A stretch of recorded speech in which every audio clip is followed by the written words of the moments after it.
Running into her. What's she doing this time? Take a guess. Oh, looks like street interviews. Paimon has a funny feeling that we might be in for an interesting time if we go check it out.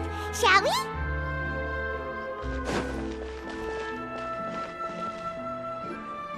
I see. So you believe that this warning letter was sent by the Phantom Weasel? Absolutely. I've said it before and I'll say it again. The Phantom Weasel never acts as you expect. He must have faked his own death 10 years ago using a body double. Now that he's back, I'm sure the guards who worked on his case back in the day are in for a headache, but however this turns out in the end, the one thing it won't be is boring. Couldn't agree more. As a journalist, I'm gonna get a lot of mileage out of this one. Thank you, sir, for your time. Now, whom should I interview next? Huh? Hey! What a coincidence! Fancy meeting you here! Perfect timing. So, the Phantom Weasel's latest warning letter. What are your thoughts?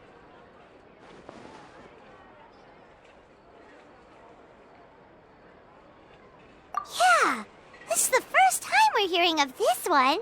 Could you clue us in? Huh? Oh, sorry. Yes, this case is from a decade ago. I guess you wouldn't know about it. Well, not to worry. You're in good hands because I'm a professional. The story goes like this. 10 or so years ago, a phantom thief became active in the court of Fontaine. Known only as the Weasel, nobody knew his true identity, and the authorities never managed to catch him. Wow, cool! He sounds like one of those mysterious night burglars that you read about in novels. Precisely. Well, except the part where they actually have a good reputation.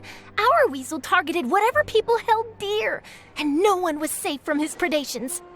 He would just as soon steal a necklace from a rich merchant's safe as he would a toy doll given to a commoner child for their birthday.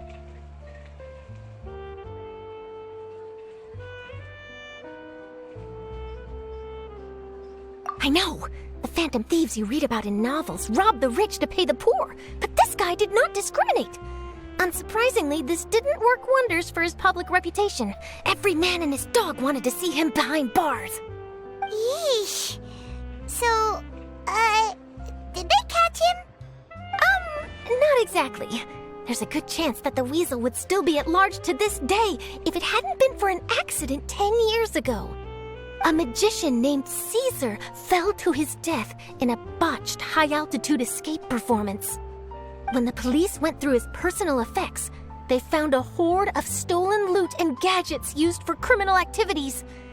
And that was how the Phantom Weasel's identity was revealed to all. Sure enough, thefts in Fontaine went down after Caesar's death. But today, 10 years on, the notorious thief has once again issued one of his warning letters and pasted it on the gate of the Opera Epiclese for all to see. I had to squeeze through the crowd this morning to get a photo as soon as I heard. Here, it's this one.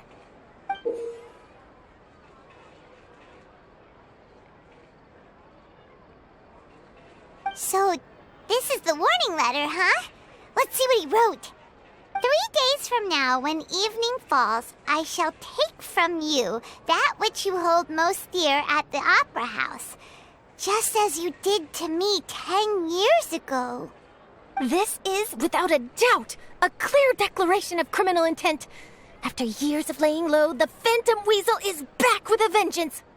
What once seemed like an open and shut case has been blown wide open again. But why has he reemerged now? And what does he want? I sense an epic scoop, and I'm going for it. Uh-oh. If this thief will steal anything that other people value, does that mean even we might be targeted?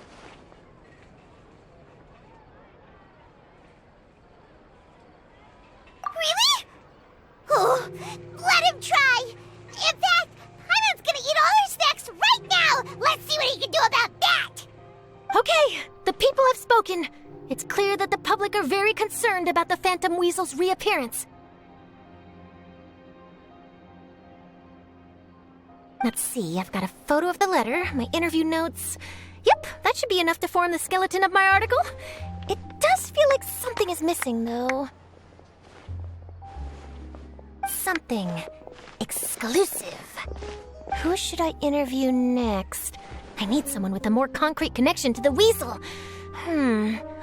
Is that who I think it is?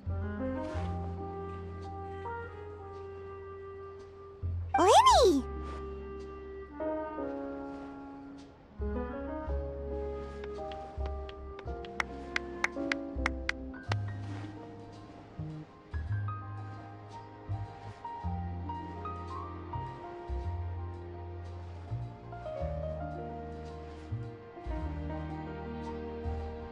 Magic, magician, Caesar, the Phantom Weasel! That's it! Let's go interview Lyney!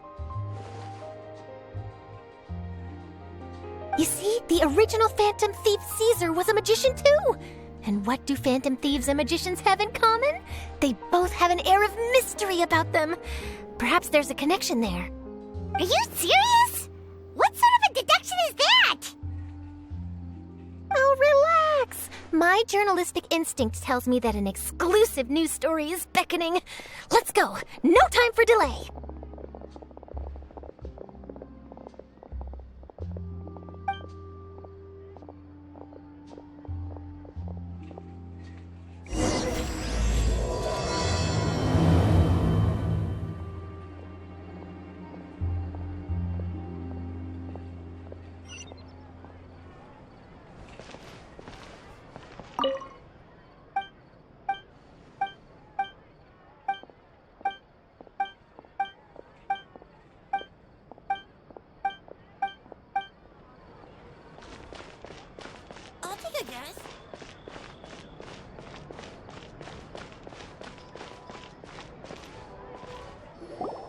Wow, Mr. Magician!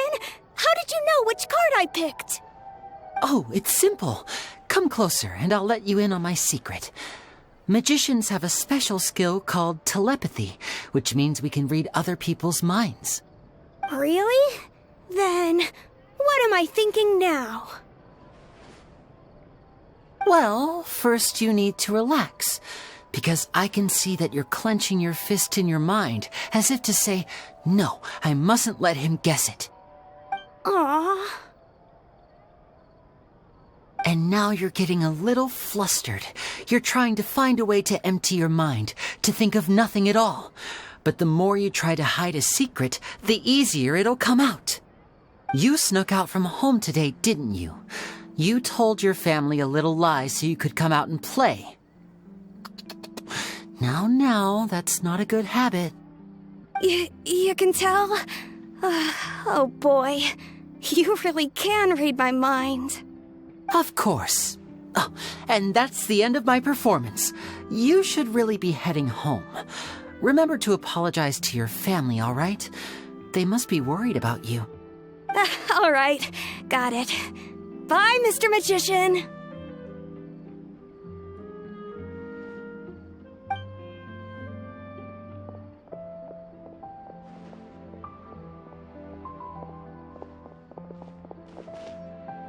Hey, Lyney? Why, hello. We meet again.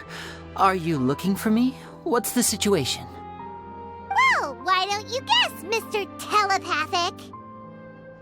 Oh, please. You didn't believe that spiel, did you? The power of telepathy is quite beyond me. I'm sure that child would beg to differ. Seemed like you were right on the money. That was nothing more than a little trickery. I made an educated guess based on his micro-expressions. That, plus the fact that he was the only kid here without his parents, and he looked as guilty as sin. He made it easy for me. You guys, on the other hand... Let me guess. Don't tell me you're here for the Phantom Weasel, are you? Wow, got it in one! Is this more of your trickery at work? Wait, really? No trickery this time. It was pure luck. His warning letter's been the talk of the town, so I figured that maybe you were asking around about that. Bingo! I plan on writing a column reporting on the latest news about the Phantom Weasel. So, Lyney, what are your thoughts on this infamous thief's reappearance? To be honest, it makes me angry. Angry? Why? You read his letter, right? The Phantom Weasel claims he's planning something in 3 nights' time at the Opera House. That's the night I'll be performing there. Huh. What are the chances? Wait a minute, you don't think he's after you, do you? Well, if he is, then his warning is clearly a direct challenge to me personally. And if he's not, then it's still going to be a huge headache for me. The mere mention of the Weasel's name is enough to scare people off. So once the contents of that letter get out, barely anyone will be showing up to watch my show. But I've been preparing for this for a long time. I'm not about to let him ruin my big day. This leaves me with only one choice. I have to expose the Phantom Weasel's identity before the show begins. Really? So what you're saying is, we might get to see a live duel between a famous magician and an infamous thief? Wow, this has exclusive written all over it. To be honest, I'm not sure if I'll emerge the victor. The Phantom Weasel is a notorious crook, infamous for his inscrutable methods. You're being far too modest, Lyney. I think your magic tricks are even more inscrutable than those of a thief. Thanks for the compliment, though I have to say I don't care much for the comparison. A lot of people liken magicians to thieves because we both have the ability to make things disappear without the person noticing. But there's an important difference that these people overlook. Allow me to demonstrate with a quick magic trick. Here, I have a flower, just an ordinary flower that was picked not long ago. Watch it carefully now. 3, 2, 1. It's gone! That's the question. Where did it go? Therein lies the difference between us. Thieves make precious things disappear, but only magicians make them reappear. If I could now invite you all to check your clothes, there might be a surprise in there somewhere.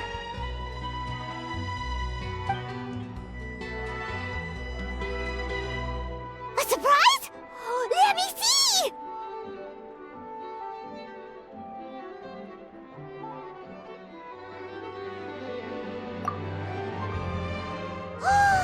It's right there! But how? You haven't moved this whole time!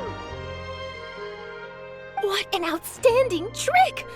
Sorry, Lyney, it seems that my previous praise was woefully inadequate. Clearly, magic is the superior art form to theft. Don't worry, I didn't take offense. I just wanted to take the opportunity to perhaps change some of the preconceived notions you might have about magicians. Since Caesar's death, a lot of people associate magicians with criminality. It can be quite frustrating. I can imagine. Coming back to your trick just now, might I presume that you are well versed in floral symbolism? For example, magicians often use rainbow roses in their flower-related performances to represent passion and romantic encounters. But you used a Lumidu spell, which, if I'm not mistaken, allude to separations. I'm curious to know if there was any deeper meaning behind this choice? Impressive knowledge. It's no wonder you're such a successful journalist. But I'm afraid I don't know the first thing about floral symbolism. I'm just in the habit of using Lumidu spells in my magic. It sounds like something I should look into, though. I'll buy myself a copy of Fontaine's Floral Language Facts when I have some time. But it'll have to wait until this Phantom Weasel business is behind us. Well noted. In that case, this brings us to the end of our interview. I, for one, am looking forward to the final showdown between you and the thief. Please feel free to get in touch to update me on any further developments. Otherwise, I will of course see you at your show in 3 days' time, but let's hope the Phantom Weasel is caught by then. If there's nothing else, I'll be off. You've given me lots to work with here, and I've got no time to lose if I want to write that exclusive piece. I'll see you all later.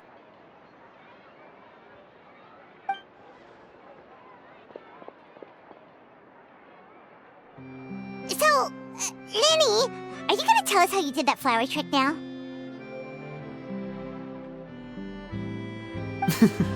I'm afraid that's my little secret. Aww. Well, magicians are entitled to their secrets.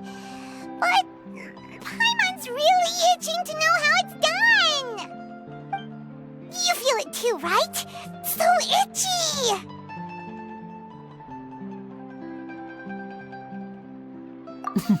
Not so itchy then, huh? Well, since you're so concerned, how would you like to serve as my temporary magician's assistants and help me investigate? Magician's assistants? Oh, that sounds fun! Assistants are technically magicians too! Also, it'll bring us one step closer to figuring out how that darn trick is done! Shall we go for it?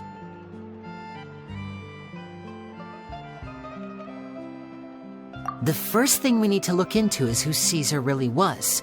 If he truly was the Phantom Weasel, that means that the Weasel is dead, and whoever wrote this warning letter is just a copycat criminal. But if he wasn't the Weasel?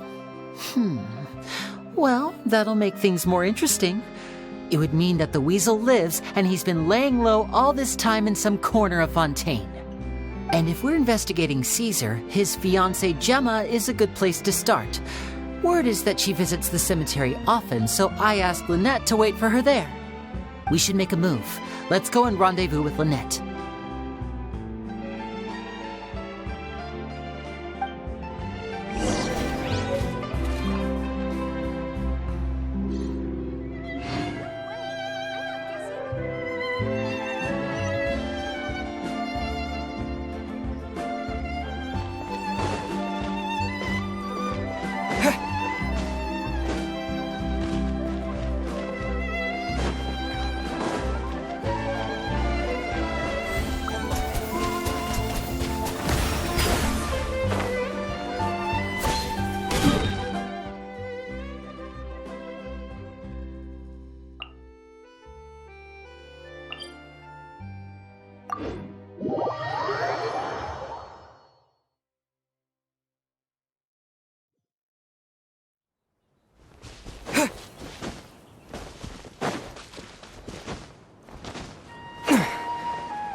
You took your time. Sorry, I bumped into the Traveler and Charlotte en route, and we ended up chatting for a while. It's been a while, Lynette. We're working as Lyney's temporary assistants in the investigation of the Phantom Weasel. Thank you. It's good to have you helping. So, what's the situation? Have you seen Gemma? Nope. I've been here a while, and she still hasn't shown up. How bizarre. Maybe it was bad intel. Well, we won't get anywhere by standing around waiting. Traveler, Paimon, let's go ask around.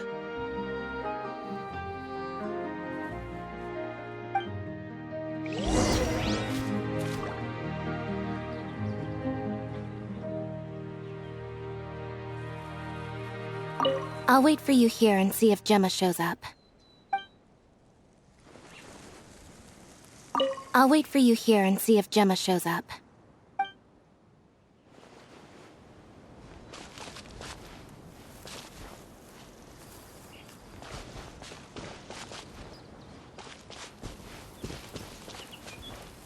A lot of people here today, huh? When did this cemetery get so popular? Same thoughts here. What's going on?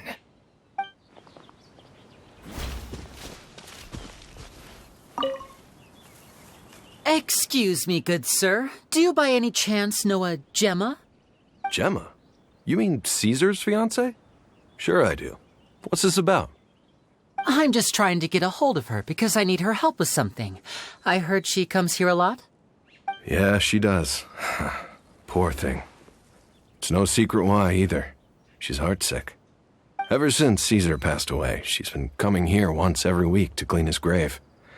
Often, she just sits there in front of his headstone, lost in thought. Sometimes she talks to herself. I asked her what she was doing once. She said she wanted to speak to him again. She knows he's gone and can't hear her from the grave, but she just likes to spend time there, telling her fiancé all about how her life is going. And she's been doing this ever since Caesar passed away? Oh, so 10 years. Wow. Their love must have been really strong. I'll bet. Caesar's reputation fell apart after his identity was revealed, so no one else visits his grave. Gemma's the only one who still thinks about him after all these years. I don't know if the mind lives on in the waters after death, but if it does, I'm sure Caesar must be grateful to have someone who remembers him fondly. If I'm honest, I think this is all so unfair to poor Gemma. Her fiancé was a low-life crook. He doesn't deserve someone like her. Anyway, all of that said, she's running later than usual today. Normally, she'd be sitting in front of his grave by now. I wonder if she's okay. Well, that's everything I know, I'm afraid. You might have more luck asking some other people. All right, well, thanks for sharing all of this with us. We'll keep asking around. You're welcome. I just hope she'll be able to move on one day.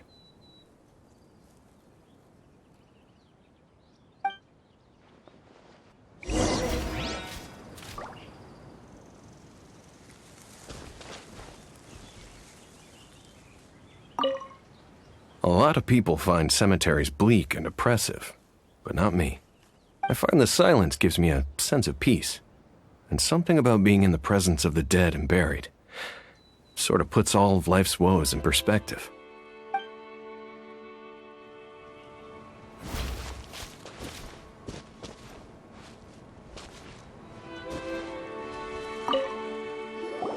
Did you hear the news? They're saying the Phantom Weasel's back. You're kidding. Wait, isn't he dead? I don't know anymore. All sorts of news flying around nowadays. I can never tell what's true and what isn't. But what if, just hypothetically, I mean, what if this weasel's the real deal and Caesar was framed? Called it. Seriously, 10 years ago, on the day it all went down, I said to myself, you know what? This guy's been set up. The Caesar I knew was a good guy. He gave balloons to children on the street, for Pete's sake. What, are we supposed to believe that he was a balloon thief or something? Give me a break. Oh, please. Weren't you the one cursing his name to high heaven when the police announced the news? You were all, that gosh darn lousy son of a, you think you know a guy, or words to that effect. Wait, did I say that? I don't seem to recall.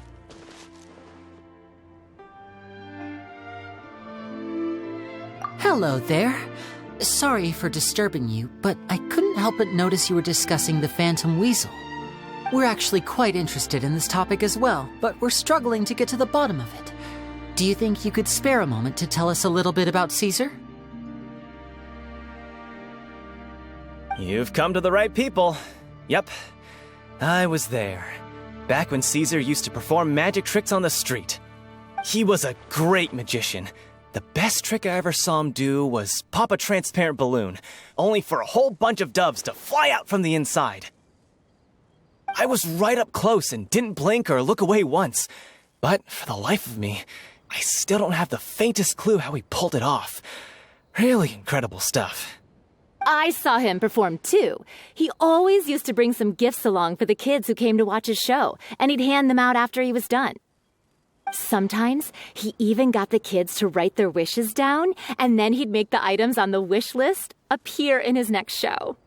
Huh. He doesn't sound like such a bad guy. But after he died, there were also rumors that he used the wish list to find out what was precious to people, with the intent to steal it later. As I'm sure you know, the Phantom Weasel would steal just about anything from anyone. Whatever the case, now that the Weasel is back, Caesar's become a hot topic once more. I bet Gemma must be pleased. If Caesar's name gets cleared, maybe it'll finally give her some solace after all this time. Oh, speak of the devil. That's her over there. If you've got any more questions about Caesar, she's definitely the one to ask.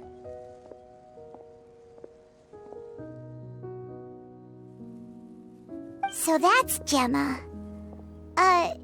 Is it just Paimon, or does it look like something's wrong? Wait, it looks like she's injured. Come on, let's see if she's okay.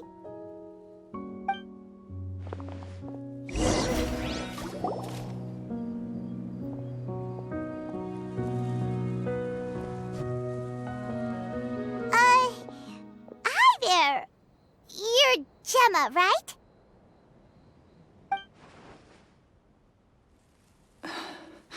Who's asking? Don't be afraid, we mean no harm. It looks like you're injured. How bad is it? Thanks for your concern, but you didn't answer my question. Who are you, and what do you want with me? My name is Lyney, and this is my sister Lynette. My name's Paimon, and this here's the Traveler. We're investigating the Phantom Weasel. The Weasel posted a warning letter this morning. If he still lives, that means that Caesar was falsely accused. You knew Caesar better than anyone else. So if you're willing, we'd love to hear what you think about all this. I promise you can trust us. We won't hurt you. In fact, we'll do all we can to keep you safe.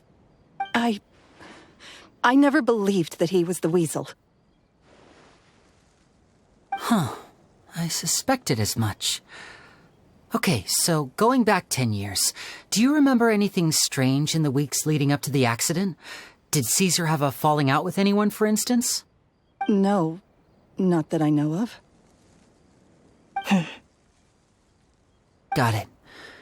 All right, sorry for disturbing you. If you don't have any more questions, please leave. I want to be alone with him.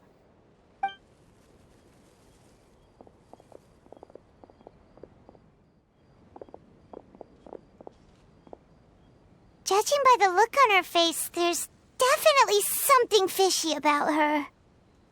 She's lying. She definitely knows something.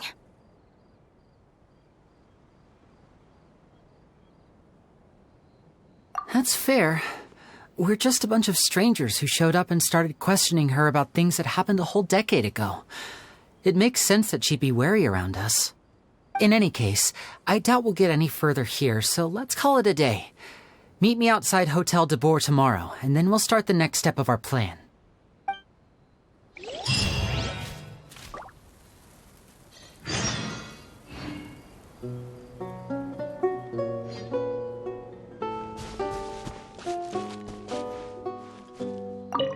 Oh, Caesar, were you or weren't you the Phantom Weasel? Gemma's hurt, you say? Now that you mention it, I did see her getting into a heated argument a while back. Maybe someone who hates Caesar was taking it out on her. People can be unbelievable sometimes.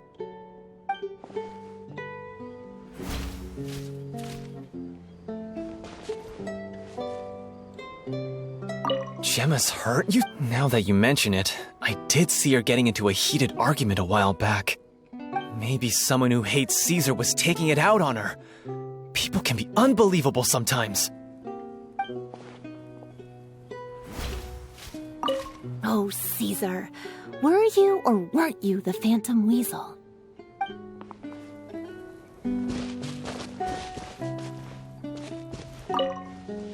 A lot of people find cemeteries bleak and oppressive, but not me. I find the silence gives me a...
over here.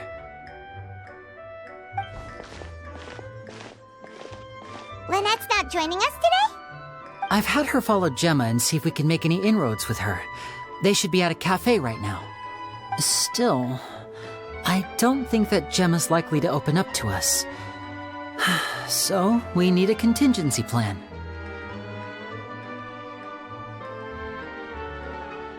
Today, we'll be looking into a guy named Lorenzo, Caesar's former pupil and assistant. When Caesar passed away, all the stolen goods discovered in his home were confiscated and returned to their rightful owners. But Lorenzo was the only one privy to all his magic secrets, and he inherited his craft. Before long, Lorenzo was the next big magician in town, his fame surpassing even that of his master, and it made him very wealthy. He's since left the magic scene, though, and these days, he's a wealthy businessman with his fingers in a lot of different pies. I had to pull a lot of strings, but I managed to get him to agree to a couple of drinks with me. Be warned, though, I hear he's got a hair-triggered temper. We'd best be careful.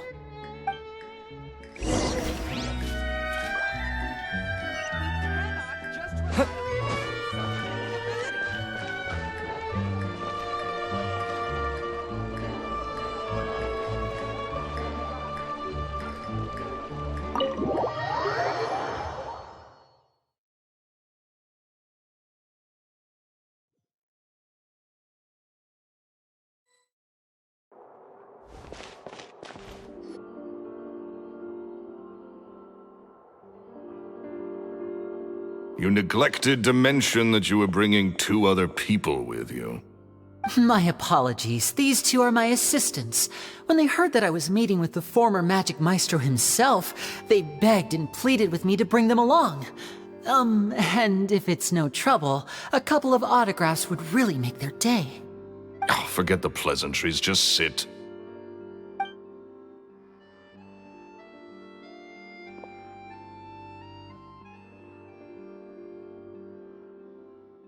Get a load of this guy.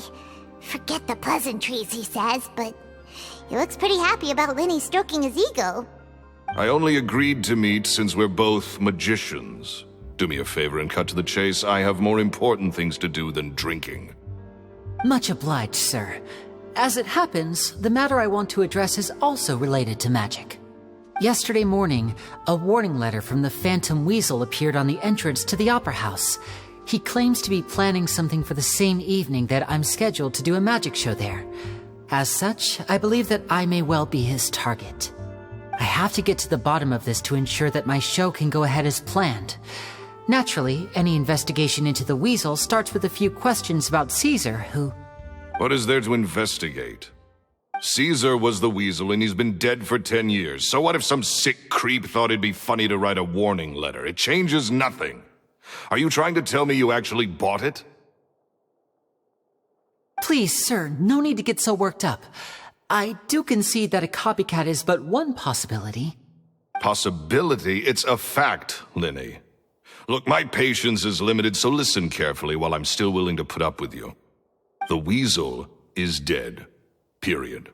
Everyone knows that, so do yourself a favor and quit this investigation. It'll lead you nowhere. Look, if this affects your magic show in any way, I will personally compensate you for any losses. Oh, sir, I'm honored, really. But this isn't about finances for me. My pride as a magician is what's at stake here, Lorenzo. Copycat or not, this person has thrown me the gauntlet, and I must meet their challenge head on. Your pride? Don't mince words with me, boy. Just tell me, what exactly are you seeking to do? I want to find out the Phantom Weasel's true identity. I have to know for myself what really happened 10 years ago. What would that accomplish? And what do the events of 10 years ago have to do with you, anyway? Look, you of all people should know that a magician never reveals their secrets. And in any case, dead men don't talk. So if you really care about your magician's pride, then you'll forget about Caesar and move on. Uh-oh. This is getting awkward. Lorenzo? Is that? Oh, it is you! I know that big, booming voice anywhere. What's up, my man? Wanna grab a drink with me? Another day, I'm busy. Oh, come on. You can't be all business all the time. You know what they say? Live fast, die young. You gotta learn how to kick back and relax once in a while.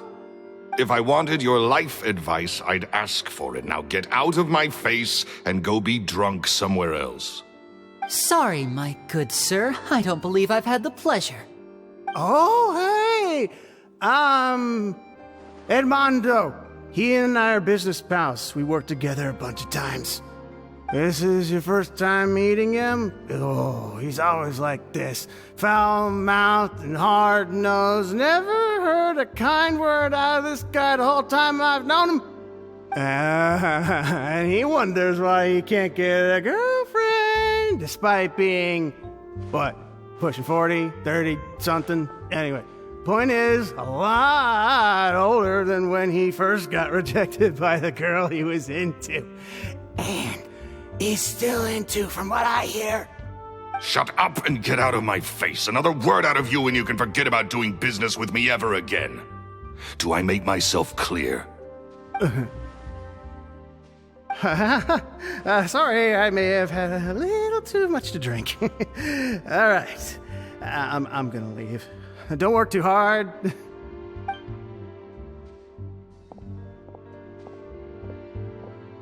I think it's high time I made a move as well.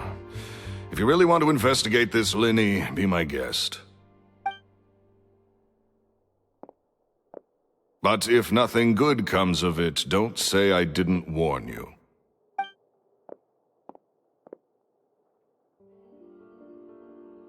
Well, that fell to pieces in a rather spectacular fashion. Any thoughts? Totally. And what was all that about compensating you for your losses? Why would someone you just met make an offer like that? He's gotta be hiding something. And not like Gemma. She was a little suspicious, but this guy's definitely covering something up. I think so too. We need to look into Lorenzo more closely. That guy Edmondo seems to know a thing or two about him. He only just left. Let's see if we can catch up with him.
You okay there? Who are you? Oh, it's you guys. Don't worry about me. I must have had one too many. I just need to ride it out. I said way too much back there, didn't I? Yeah, I nearly talked myself into complete financial ruin. Note to self, no more drunken chats when Lorenzo's around. So he was serious about threatening to cut you off? Ugh, Paimon knew he was a bad egg.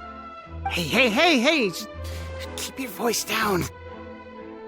Don't go prying into Lorenzo's personal affairs. Bad things happen to people who ask too many questions or make an enemy out of him. What kind of bad things?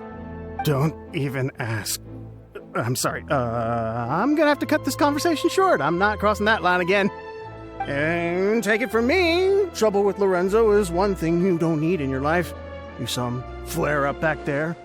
I don't know what you said to him, but clearly it touched a nerve. That's not a good sign. You're too young for this. Don't get in over your head. I'm leaving.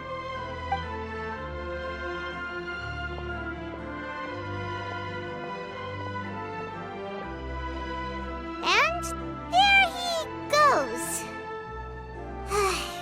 What do we do now, Lyney? Shh. I think we're being watched. Someone was listening in to our whole conversation. Don't say anything and don't look back. Any altercation in the city will attract the guards. We'd better take this elsewhere.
You followed us a long way.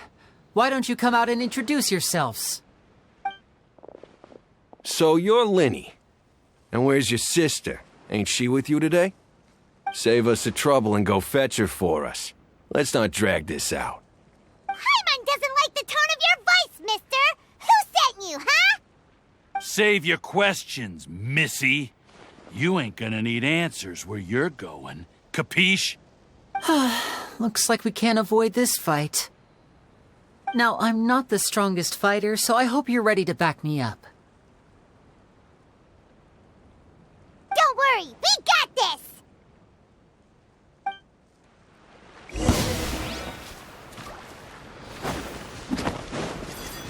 Step right up!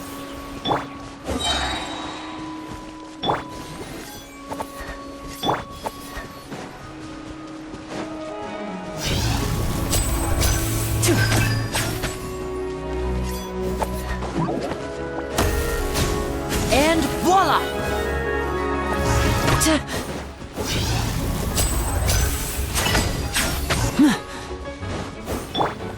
My apologies.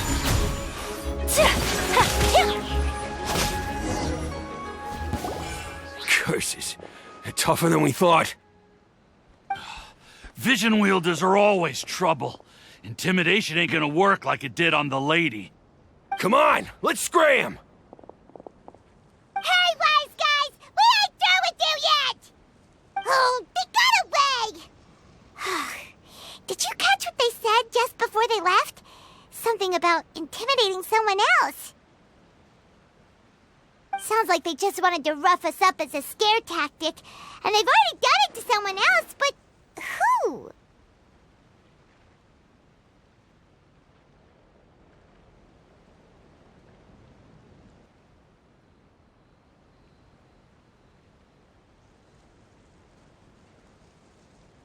You're right. She was injured when we saw her yesterday, and she acted like she had something to hide. Maybe she was too scared to tell us the truth because those guys had threatened her. Well, if that's the case, she should be more willing to open up to us once she learns that those thugs won't be bothering her anymore. Let's head back to the cafe and see if we can get any information from her.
This coffee smells as good as ever.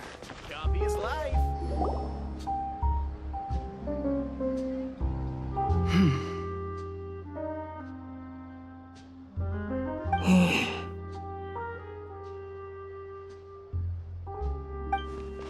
Gemma? You again. What is it this time? We just ran into the men who've been threatening you, and we gave them a taste of their own medicine.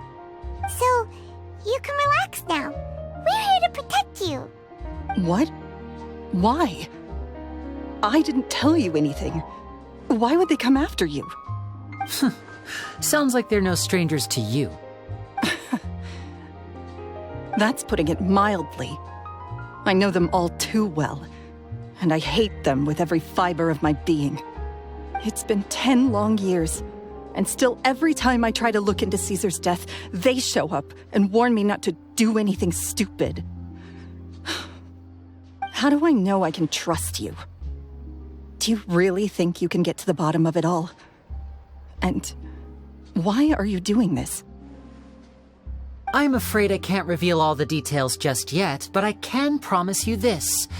I will expose the Phantom Weasel's true identity. Because you see, this is a personal matter of the utmost importance. I give you my word. Trust me. Okay. How can I help you? I've heard that Caesar used to have a magic workshop where he kept a lot of his personal effects. If possible, I'd like to take a look at them. Do you know where it is? The Fleuve Sonde. But the place was sealed up by the police after his death, and no one's been there since. I also know that the Fleuve Sonde is dangerous territory. Lots of hostile groups lurking around.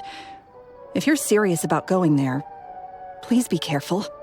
Understood. Lynette, you stay here and take care of Gemma. Don't let her come to harm.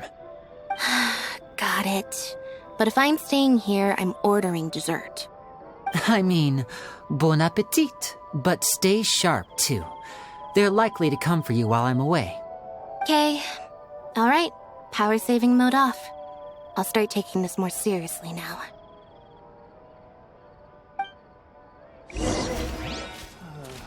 Looks like no more free coffee for me. The tea here just keeps getting more bitter.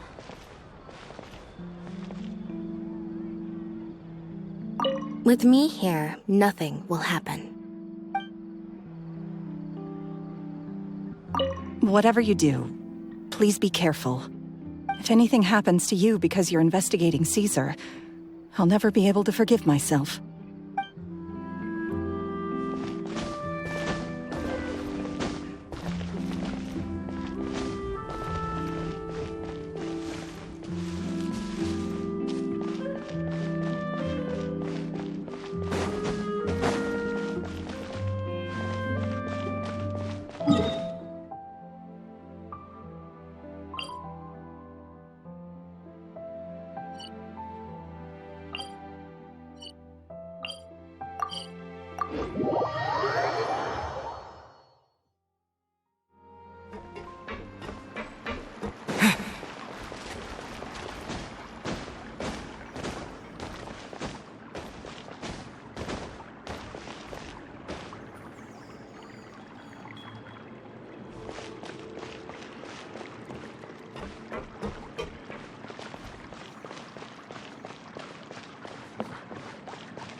If Gemma gave us the right location, then the workshop should be right nearby.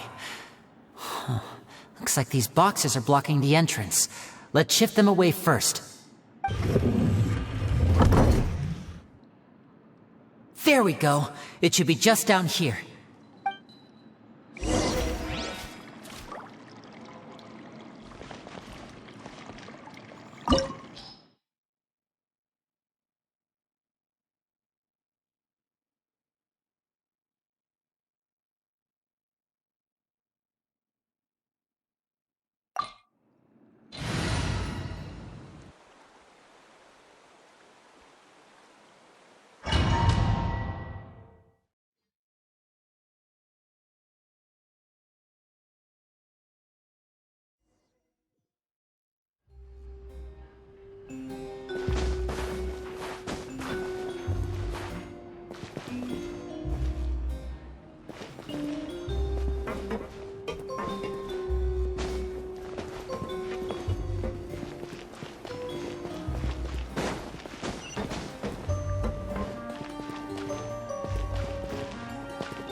This was Caesar's workshop.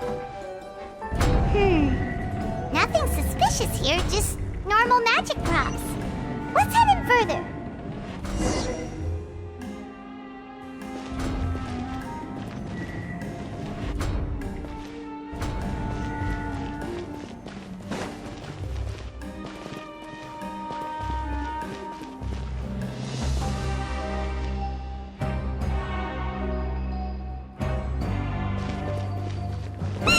What was that? Oh, is this one of Caesar's gadgets? Guess we must have triggered some sort of device.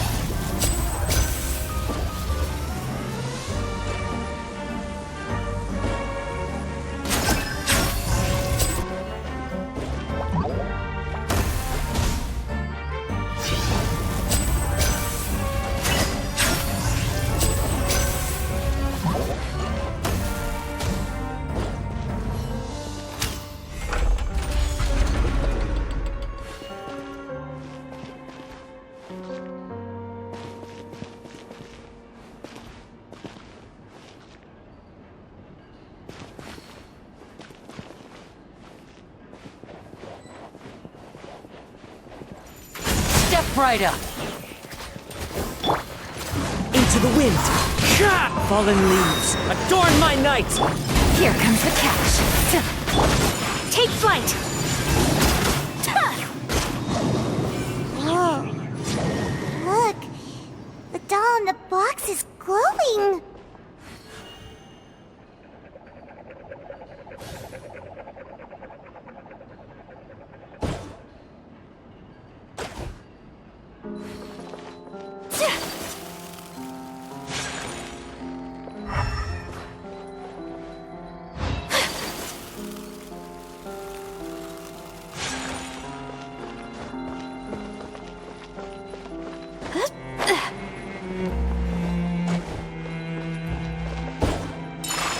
There's something written on the card on this doll. Let's take a closer look.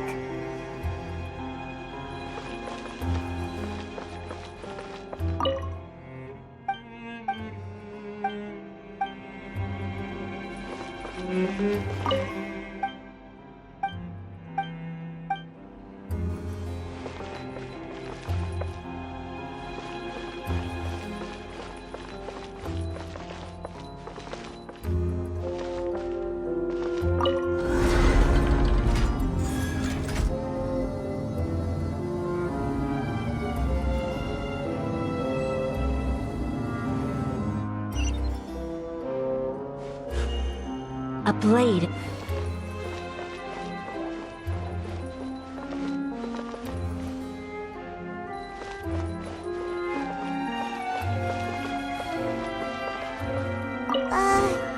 These magic boxes are moving.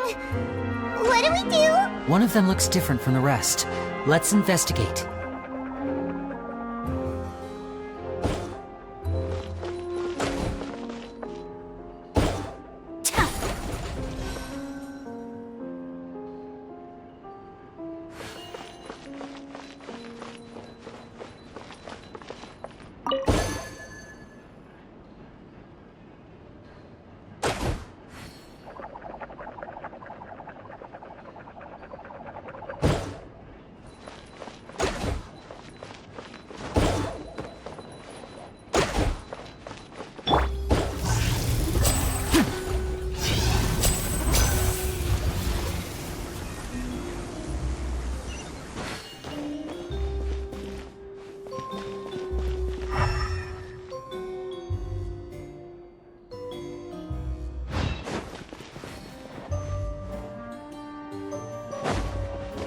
Now disappear!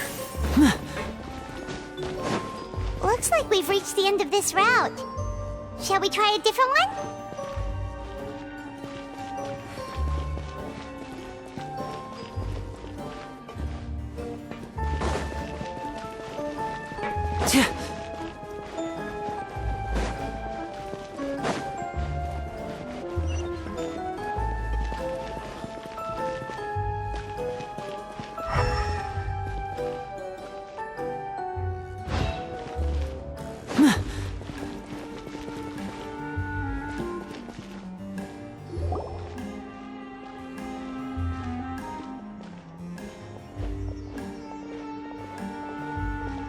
That's weird. Have we reached the end already? There's nothing here. Maybe this was a wasted trip.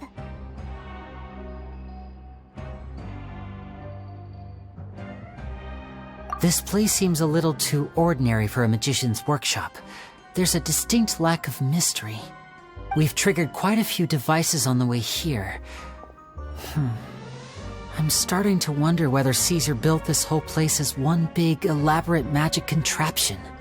If so, then there must be more to this place than meets the eye. Maybe a hidden room somewhere. Aha! If I just move this book, then hopefully... and... presto! A secret passageway! How did you know? I'm a magician too, and apparently great minds really do think alike. Looks pretty big inside. Let's head in and take a look around.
strike! As one with wind and cloud!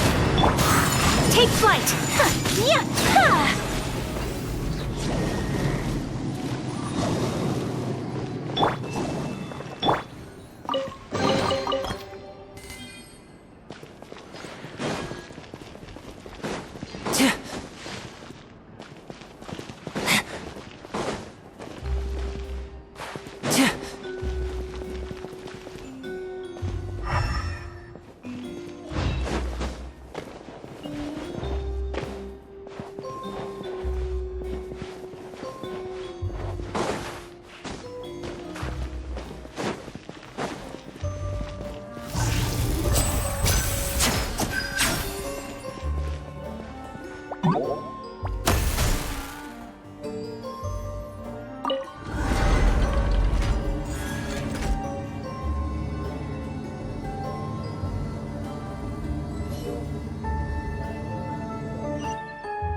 One with nature!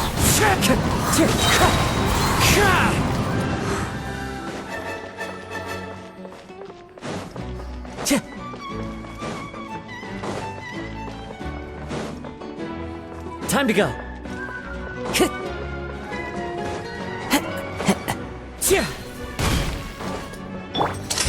Here comes the finale!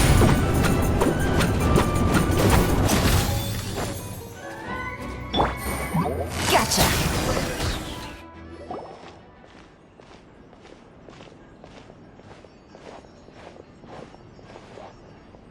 Why have you stopped, Lyney? Is there some device in that box? Huh. It just looks familiar somehow. Let me check this out for a second while you guys go on ahead. If anyone makes a major discovery, let's rendezvous here. All right, see you in a bit!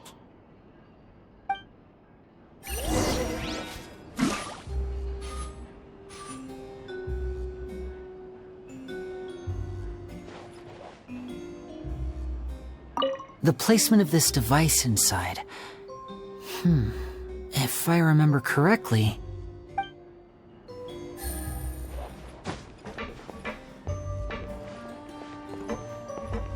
The placement of this device...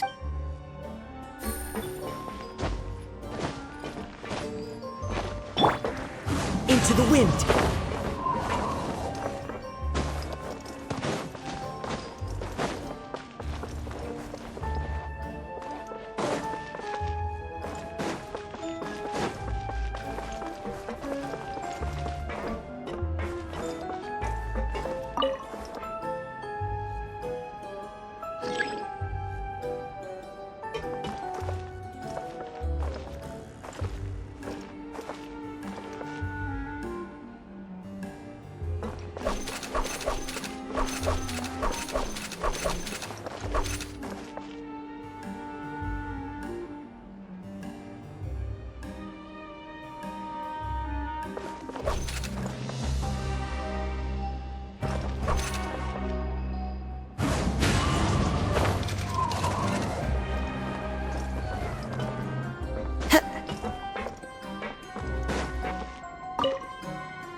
The placement of the...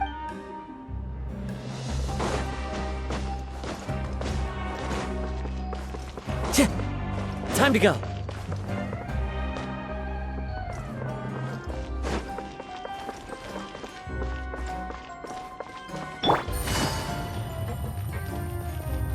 Wow! There's a hidden room here! Let's see! Oh, this bookcase is full of Caesar's own notes! He wrote a lot about the principles of magic. Whew. Much too advanced for Paimon. Hey, look! Is that Caesar's diary on the table?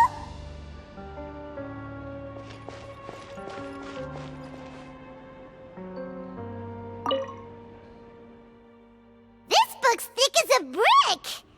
Let's take a peek inside it, shall we?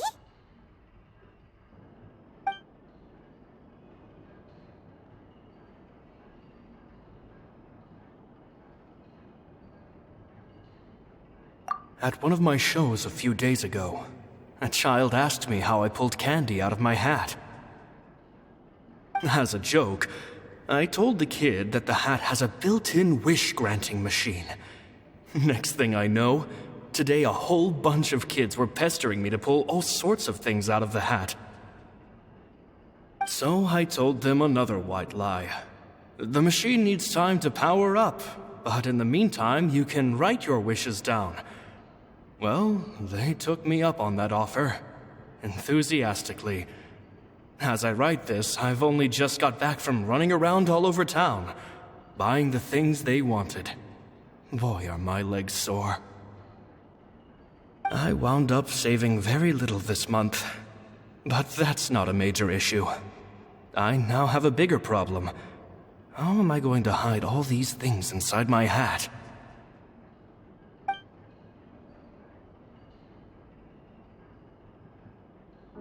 Two children came to talk to me after today's show. I don't know why they were out on their own. They looked much too young to be unsupervised. I do hope they got home safely. Anyway, they said that they wanted me to teach them how to do magic. It's not uncommon for children to ask this, of course, but I've never seen any of them as serious about it as these two. I told them that learning magic is very hard work. But that didn't faze them at all. It's like they already knew. They seemed so committed. I couldn't turn them down.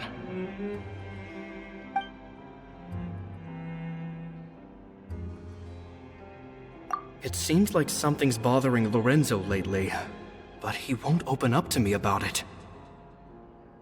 Surely he's not upset that I agreed to teach those two children. I'll have to talk him around. I have a good feeling about those kids. They're naturally talented, and it seems like they're not new to the world of magic. They have all sorts of fantastic ideas. All I'm really doing is helping them develop a more professional standard training plan.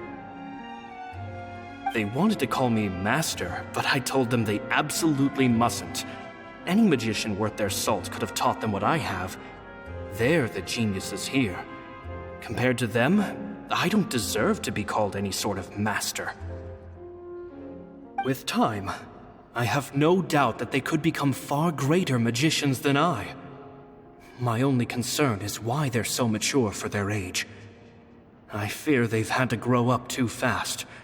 I don't dare to imagine what they must have been through. Gemma thinks so too. She doesn't like being around them. Says that their eyes are too piercing. They don't bother me, but then again, I've never been the sharpest tool in the shed.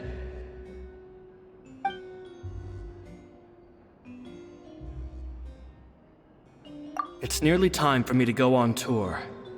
I asked the two kids if they'd like to come with me, but they shook their heads. I once overheard them talking about their father and their mission. Sounds like their parents have other plans for them. I guess we'll be parting ways soon. It's only been 10 days since I first met them, but I think that I've gotten a feel for their personalities now.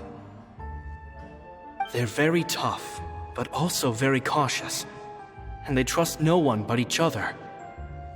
This, I fear, is not a good habit to have. They hide things from me too. For example, when I asked them where they live and why they wanted to learn magic, they lied. That's the thing about children. Whenever they're trying to cover something up, it always shows somehow. I can sense that their lives have been hard, possibly even dangerous too. They're not like other children. It's a shame that I can't do more to help them. After thinking things over, I decided to tell them a bit about how I see the world. It's full of lies and falsehoods, and that is why we must find our own truth. P.S. I hope they won't find my nagging annoying. Children are so opinionated nowadays. Will it do them more harm than good for someone they've only known 10 days to lecture them like that? P.P.S. Maybe I'm overthinking this. Children aren't interested in grand philosophies. It probably just went in one ear and out the other. I bet they've already forgotten every word I said. Oh, Caesar, Caesar. Just mind your own business next time.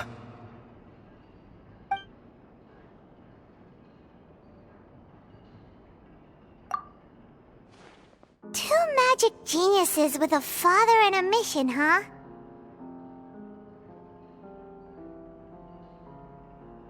Sounds a lot like he was writing about Lyney and Lynette, don't you think?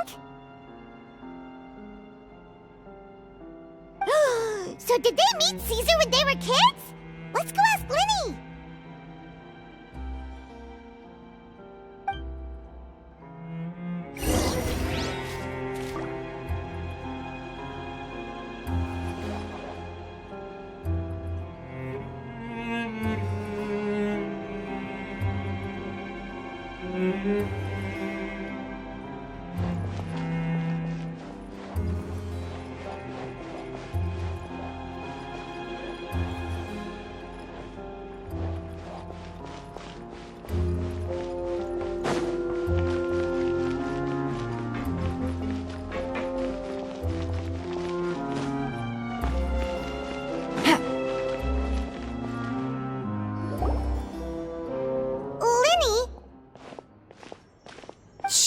Hold that thought. As I expected, there's a lot of fishy things going on in this place. Fishy? Uh-oh, what have you found? All in good time. Before we go over our new leads, I want to tell you how a high-altitude escape is performed. First, the magician slots themselves into a magic box in full view of the audience. The box is then suspended high in the air, and a short while later, the base automatically opens. At this point, a dummy will fall out of the box, but it looks real enough to grab the audience's attention, and they start wailing and screaming. Meanwhile, the real magician, who has by now blended into the crowd, waits for a good moment to make their appearance and put on a hysterical performance. Oh no! Is that me? Did I just fall to my death? Very vivid description. Paimon can really picture it. And then what?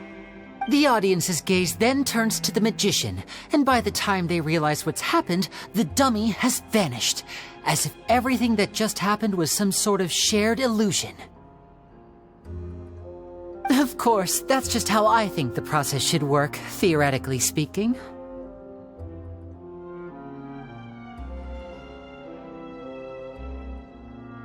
The inventor of this trick never performed it successfully. When the box opened, Caesar was the one who fell out, and not the dummy.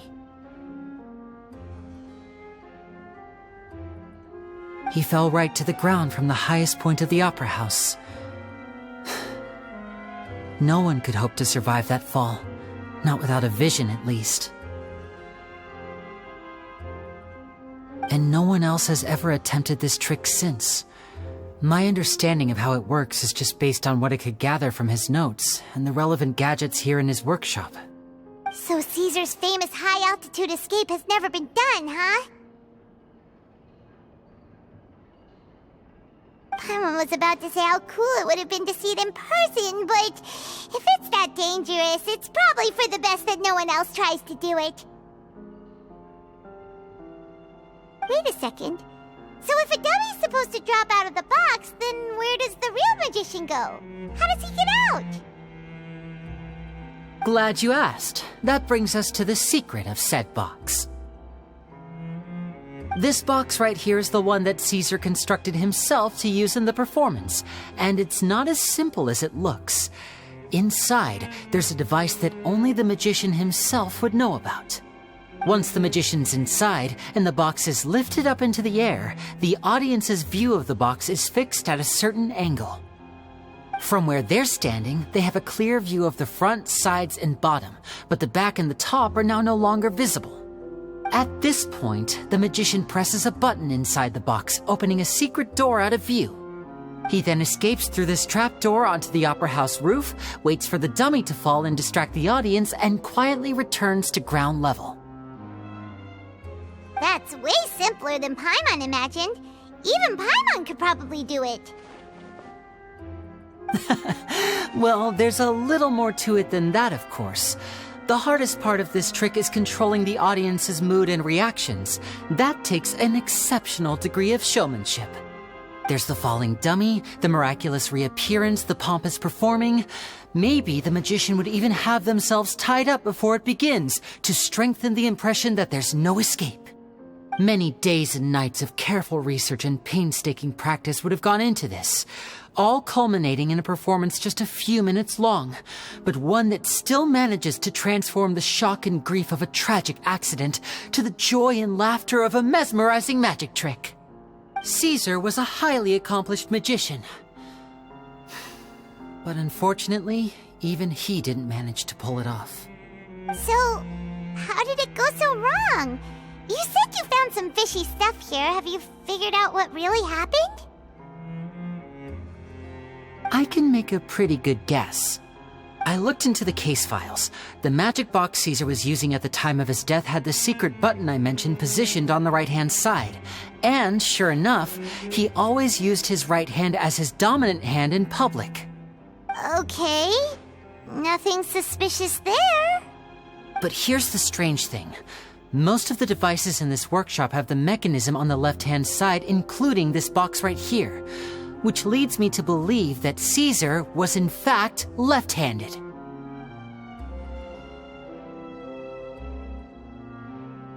Because a magician can't afford to have their most basic habits stand out too much.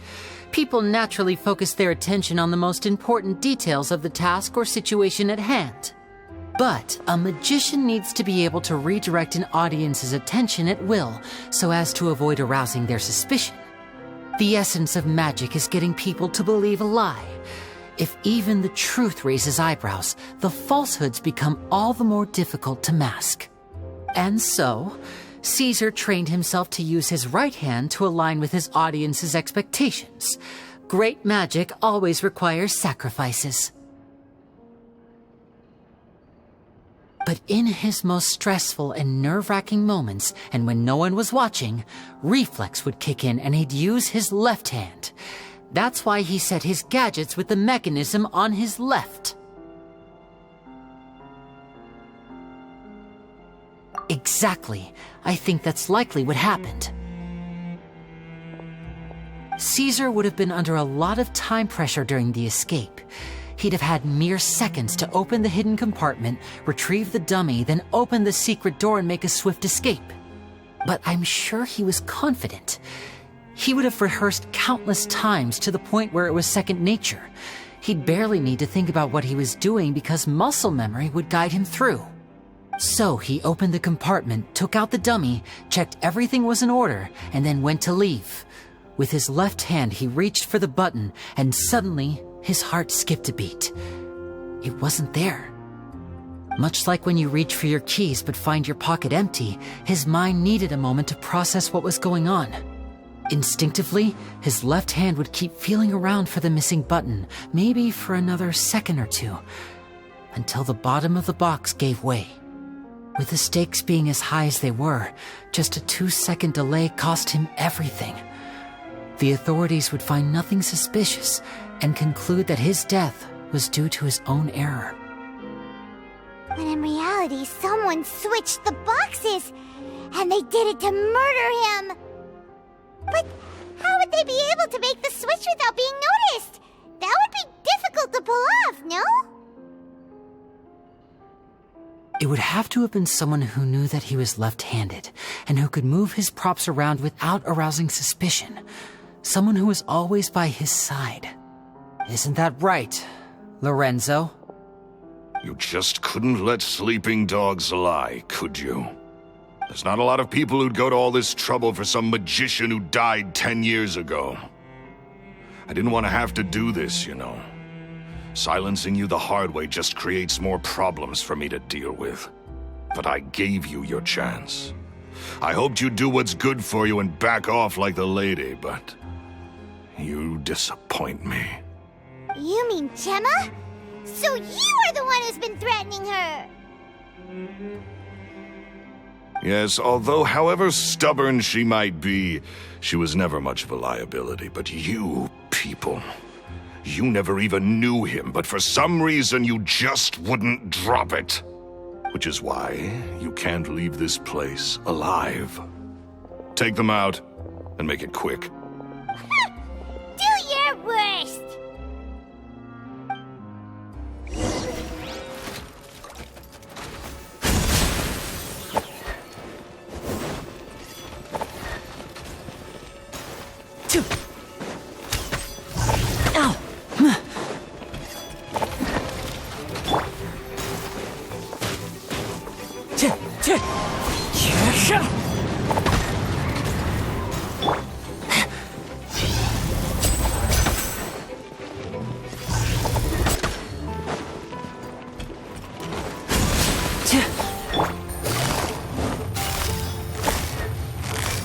Busted.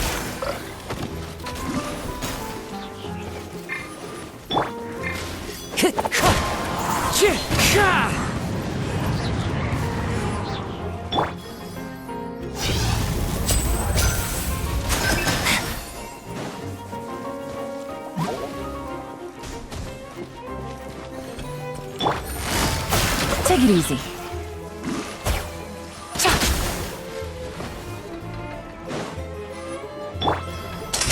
Let's get this show on the road!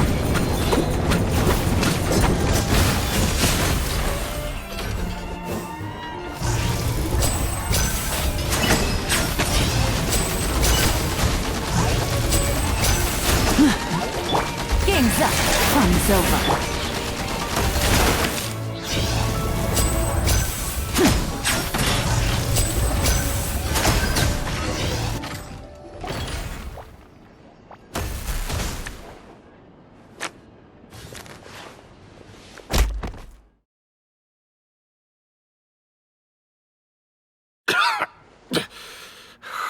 You kids are tougher than you look.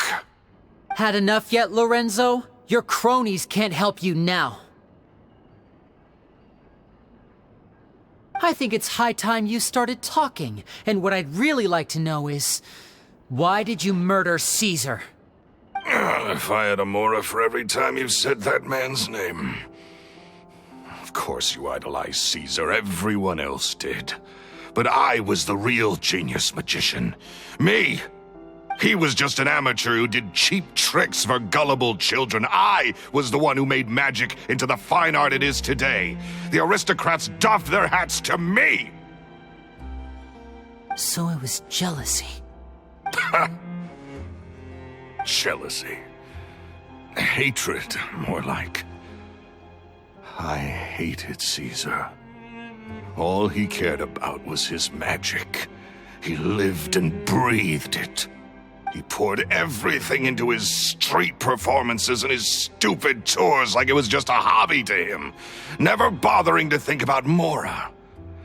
What sort of fool devotes their life to the art of deception and never has a Mora to show for it? But the people loved him, didn't they? Oh, how they looked up to him. No one gave me a second look. All I ever heard was, "Oh, your master's amazing, isn't he?" Amazing. Yeah, so amazing that he was completely broke. Every other apprentice was living it up at their master's expense, but no, not me. I put in all the work, mastered all the skills, and it brought me nothing more than the life I already had.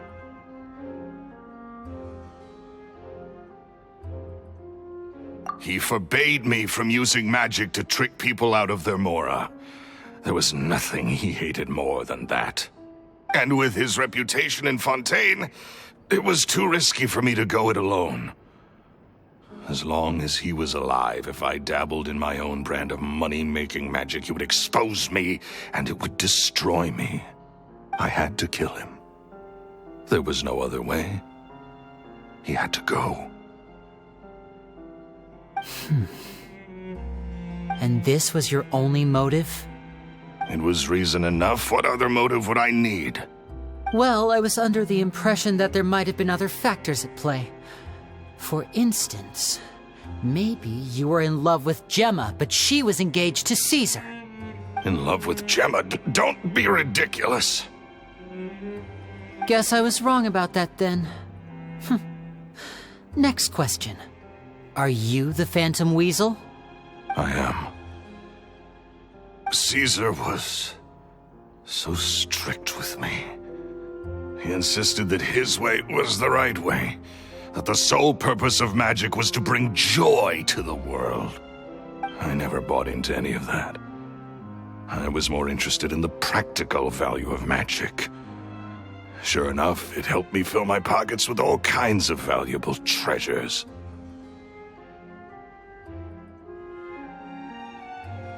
Oh, yeah! Charlotte told us that the weasel would steal whatever people valued, no matter how much it was worth. That's just how it looked from the outside. What would any thief want with second-rate loot? I've only ever targeted high-value items. I stole cheap things as a way of practicing my craft. It was other people's overactive imaginations that conjured up the preposterous image they then dubbed the Phantom Weasel. So, that's the story, huh? Well, I hope you're ready to tell it all over again during your trial. What choice do I have? You're a pack of wolves, and you've got me between your jaws. You've seen what's here, and my last-ditch effort to stop it getting out has failed. What else can I do? So be it. I've enjoyed power and wealth for the last 10 years, the likes of which Caesar could never give me. I wouldn't choose for things to end this way, but I regret nothing. Very well. In that case, I'll contact the guards. Traveler, Paimon, keep an eye on Lorenzo for me. I'll meet you just outside the workshop when I'm back.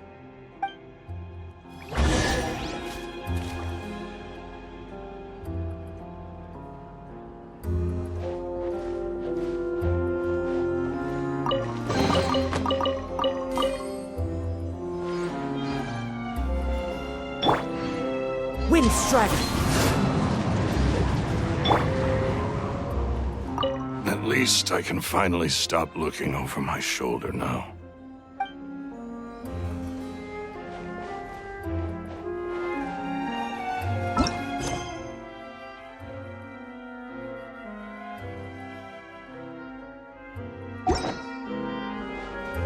At least I can finally stop looking over my shoulder now.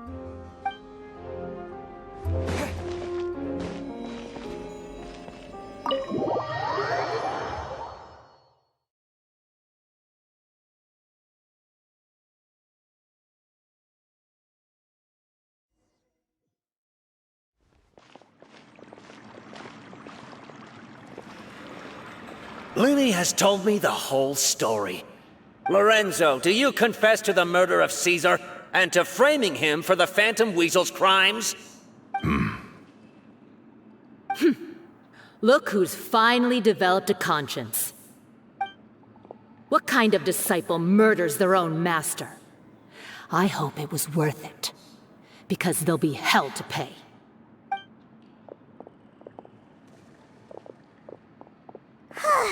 Looks like it's all over. What should we do next, Lyney?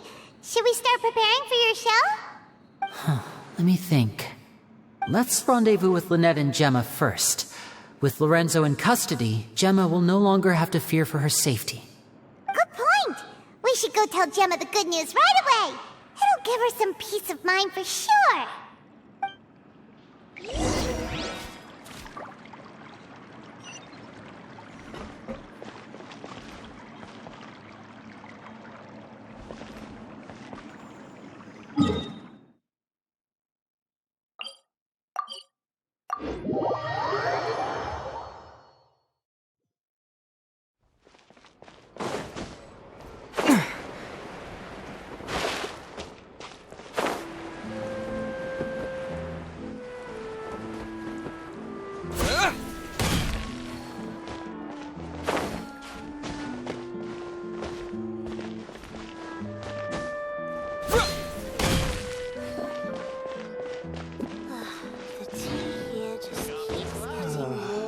Like no more free coffee for me. Ah, you're back.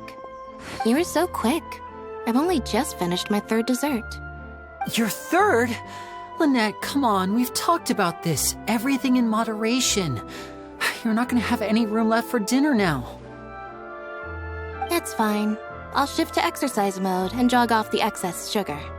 That's besides the point. Well, it's done now. But try to eat a more balanced diet in the future. Point taken.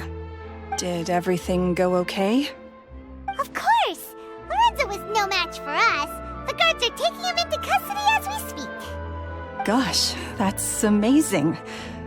I'm sorry, I still didn't know if I could trust you, but now it seems I can. I had my suspicions about Lorenzo, but It's okay, we understand. He did threaten you. Paimon would find it hard to trust strangers in your position too. But you don't need to be scared anymore. Everything's gonna be okay. Sorry. My emotions are all over the place right now. I've been waiting for this day to come for so long. I always wanted to report Lorenzo. He took all of Caesar's property, which I found suspicious, but I had people watching me all the time, so I couldn't risk looking into it. I was so afraid. I was scared he'd do something terrible to me, and then no one would be left to visit Caesar's grave. So I never had the courage to speak out. Thank you all. Truly. Thank you so much.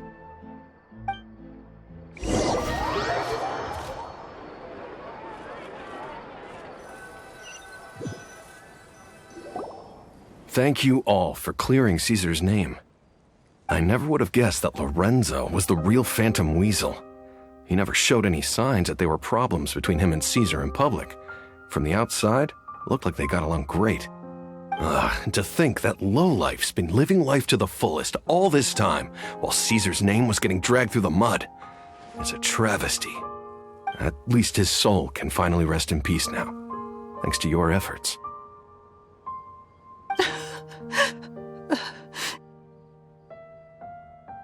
If only I'd realized before it was too late. Don't blame yourself, Gemma.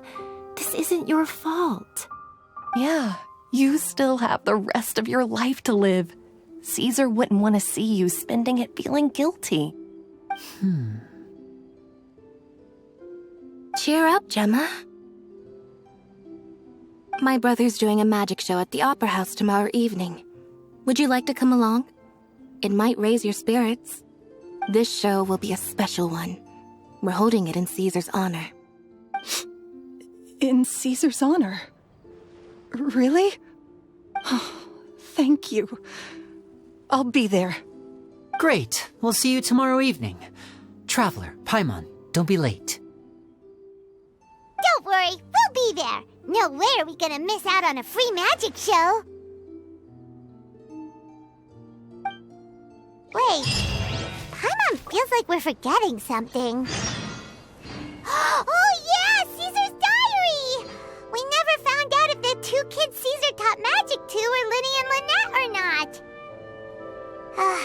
changed the topic back in the workshop, so we didn't get a chance to bring it up. Oh well. Guess we'll just have to ask Lyney tomorrow evening.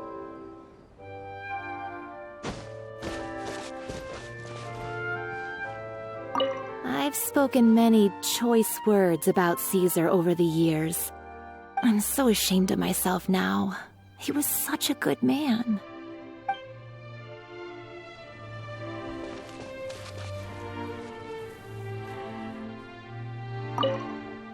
I can't believe Lorenzo was intimidating Gemma all this time.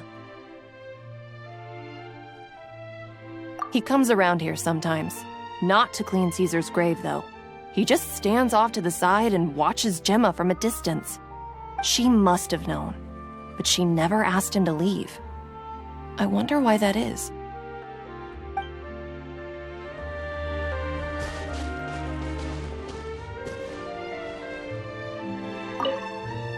It may take some time, but Caesar's reputation will be restored now that the real culprit has been captured. Looks like Gemma chose a good man after all.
Take it easy.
Here I am, as we agreed.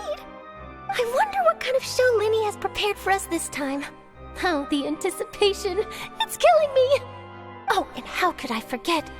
Thank you both for capturing Lorenzo. Now that this decade-long case of the Phantom Weasel has finally been put to rest, I'm going to go through my notes and put it all together into the most spectacular special column piece to ever grace the pages of the Steambird.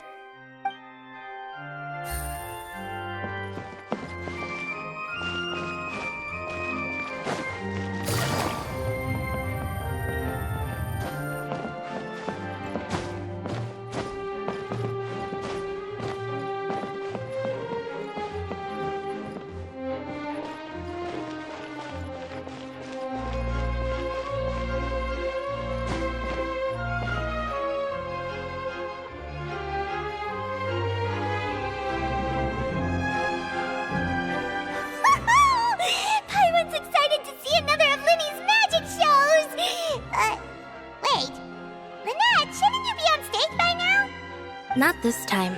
My brother's going solo today. So, I'll be watching with you.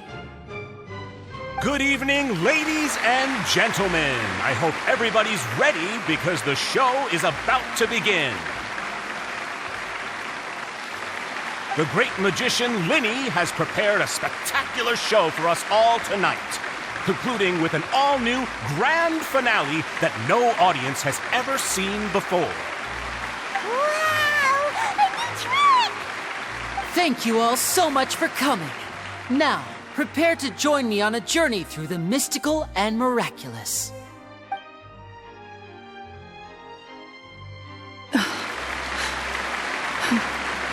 Exciting stuff, isn't it?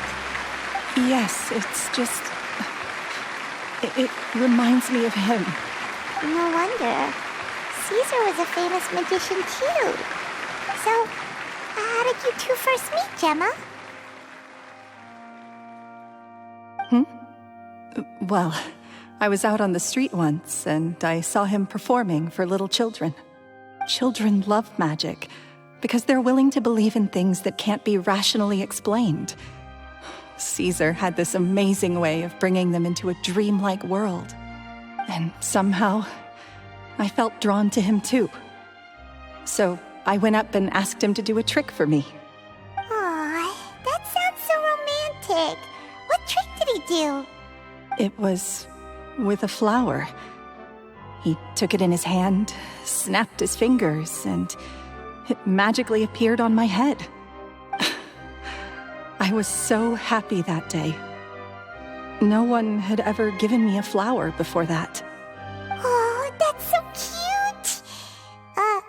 Actually, now that you mention it, Lyney's done that one before. Is that right? Then I suppose he's a romantic at heart, just like Caesar. So let's treasure the time we have with him. After all, you never know when the people dearest to you might be gone. That's right. It's all over now. Paimon doesn't really know how to comfort you, but at the very least, no one's gonna be intimidating you from now on. You can breathe easy at last, right? Right. Yes, you can breathe easy now, Phantom Weasel. See? Even Lynette says... Wait, what? The Phantom Weasel? Lorenzo escaped? Where is he? What do you mean, Phantom Weasel? As Lyney once said, A performer's job is to commit fully to their role and put on a flawless performance for their audience. But once the bag of tricks is empty and the curtain falls, it's time to end the show. The spotlight is no place for someone with no more cards up their sleeve. It's been 10 years, Gemma. Aren't you tired of the grieving widow act? I think it's time to put an end to it. What are you talking about? Paimon doesn't like this riddle. Traveler, Paimon doesn't like where this is going. Come on, say something! Ladies and gentlemen, I hope you're all enjoying the performance so far. There will now be a brief intermission, after which Lyney will perform the most electrifying act of tonight's show, the one we've all been waiting for. The final performance will take place outside of the Opera House, so please make your way outside in a calm and orderly fashion. The Phantom Weasel never did like public places, did they? Don't worry, this place will be quiet soon. Let's talk somewhere else for now.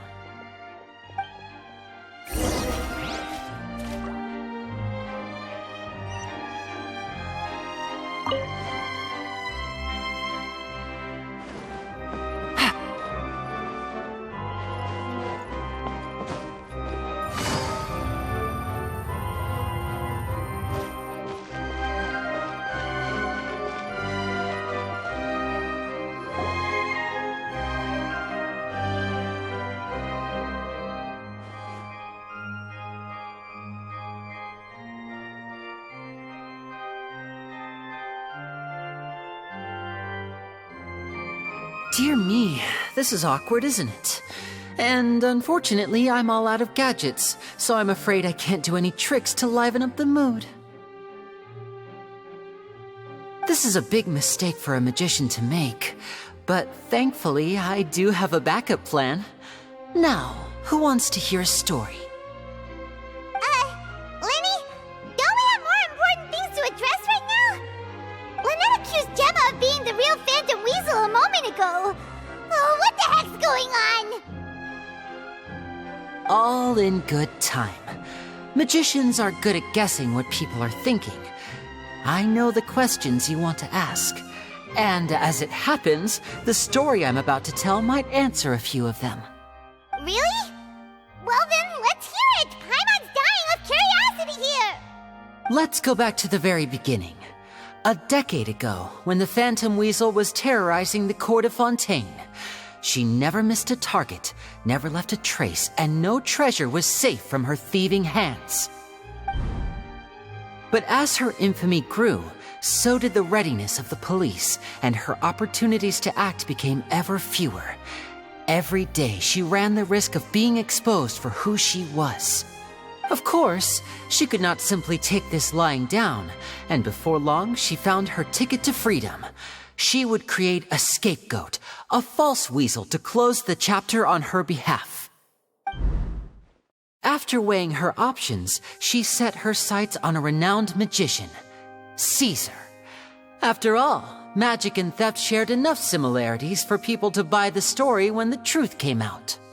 So then what? Being the master deceiver she was, the weasel easily earned Caesar's trust. Now all that remained was to frame him for her countless crimes. But as she was considering how to make her move, she noticed Caesar's aggrieved pupil, and a new thought entered her mind. Maybe I don't need to get my hands dirty after all. At her encouragement, Lorenzo tampered with Caesar's magic box, causing him to fall to his death. Afterwards, Lorenzo seized his master's property, and the weasel set about tarnishing Caesar's reputation. Two co-conspirators committed the perfect crime.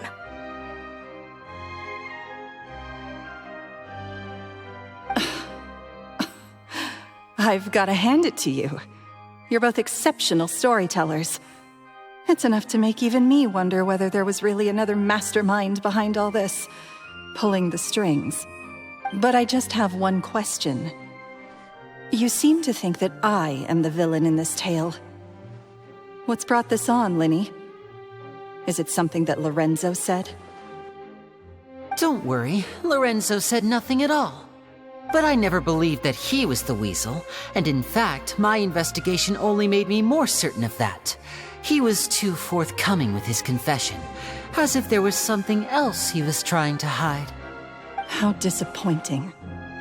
So you'd sooner trust Lorenzo than me? Even without a shred of evidence? A magician is an expert at playing the audience to get the result they want. And I have no doubt that you, Gemma, are equally talented in this regard. With a little help from Lorenzo, you put on a very convincing performance. The lovesick fiancé, whose devotion to her betrothed is unshakable, even under threats of violence. Caesar was maligned and hated by all for 10 years, but you? Everyone sympathized with your plight.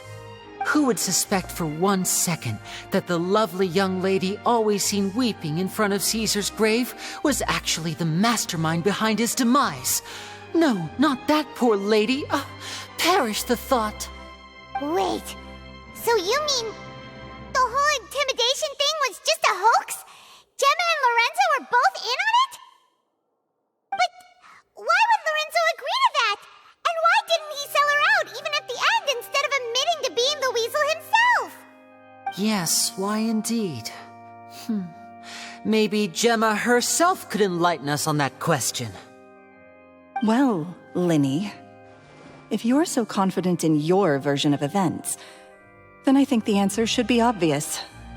Having killed Caesar with his own hands, Lorenzo was plagued by overwhelming guilt. Revealing the Phantom Weasel's true identity would serve no purpose.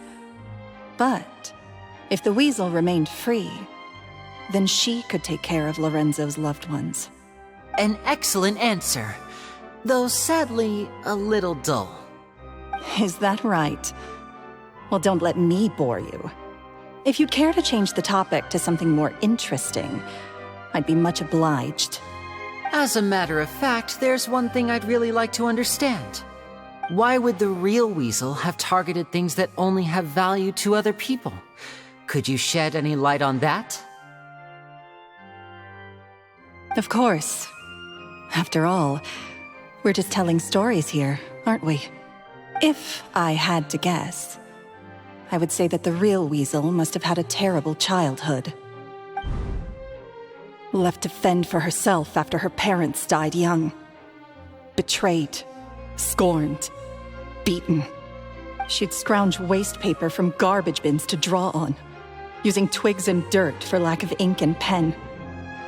She'd sew ugly rag dolls from whatever scrap material she could get her hands on. This was her only source of happiness in life. But it was all she needed, and she was content. Until the world decided that even this was too good for her. Once again, she was betrayed. And this time, everything was taken from her. She felt like life was a miry pit that dragged her further down the more she struggled to escape. At that tender age, she should have been happy. Instead, she stood in the shadows and watched with envy as all good things in the world passed her by. This was a fate too cruel for anyone to bear. Her pain became a breeding ground for dark thoughts. Thoughts which festered and grew into a twisted solution to her troubles. I detest the happiness of others, in all its forms alike. I will rob them of everything they hold to be good and true, and it will fill the void in my soul. That's some pretty heavy stuff. Now it all makes sense. Does this story satisfy you, Lyney? Yes, it is quite to my tastes. Thank you for helping to clear up my confusion. Huh. That's right. What drove you to write that letter, Gemma? What were you trying to achieve there? Because without that, none of this would have ever come to light. She didn't write the letter. After 10 long years, I'd hoped that the Phantom Weasel would be consigned to the history books by now. But it seems like someone still wasn't ready to let her finally be at peace. Lyney. Or should I call you the Phantom Copycat now? You were the one who posted that letter outside the Opera House.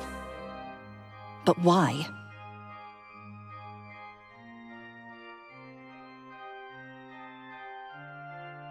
Very sharp, Phantom Weasel. Still as shrewd as ever.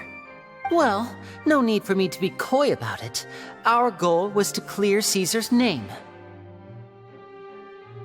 The most straightforward way to change the public's impression of Caesar was to force the Weasel to show themselves.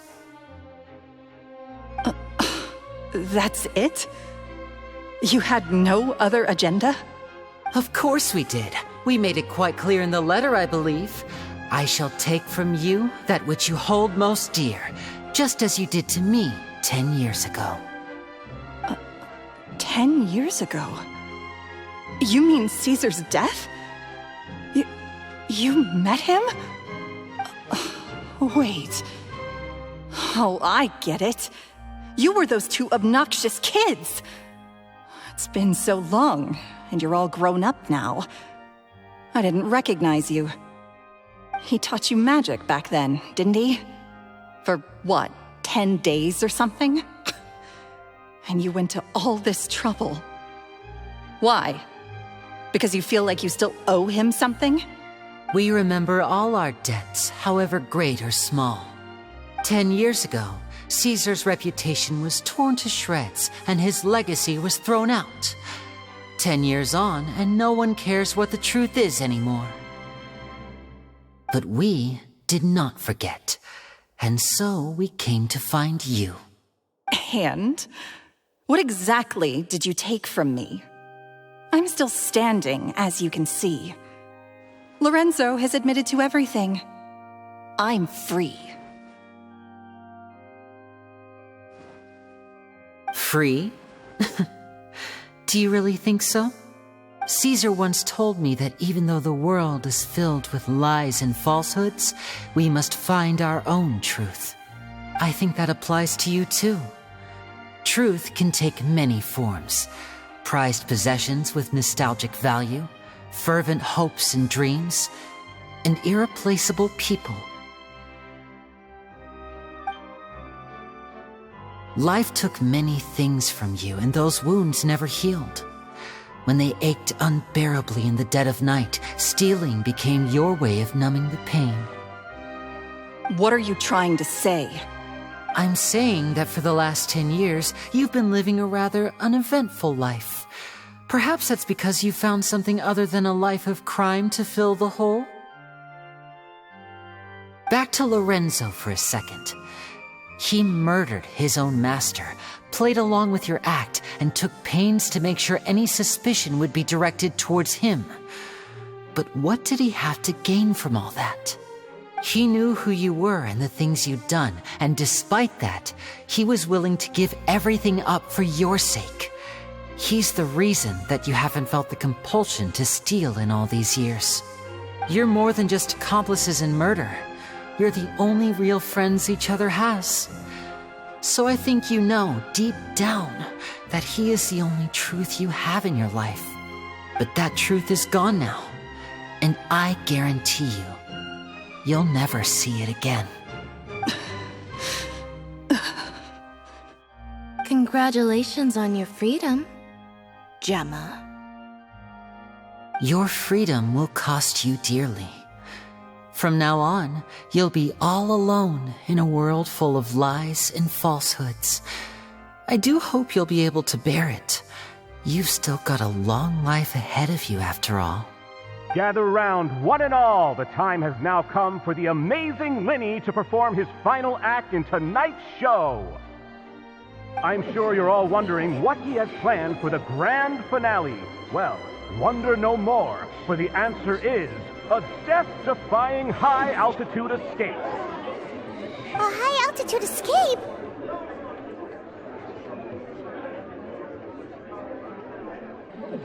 I'm sure you all remember the magician Caesar. This was the very trick that led to his fatal fall, after which he was dubbed the Phantom Weasel. But we have now learned that Caesar was wrongly accused, and that the real Weasel has now confessed to their crimes. Guess that's my cue to leave. Whew. I've been practicing this one for ages now, but I'm still a little nervous. Traveler, Paimon, I hope you enjoy the rest of the show. There may be a lot of people watching tonight, but you alone are my true witnesses.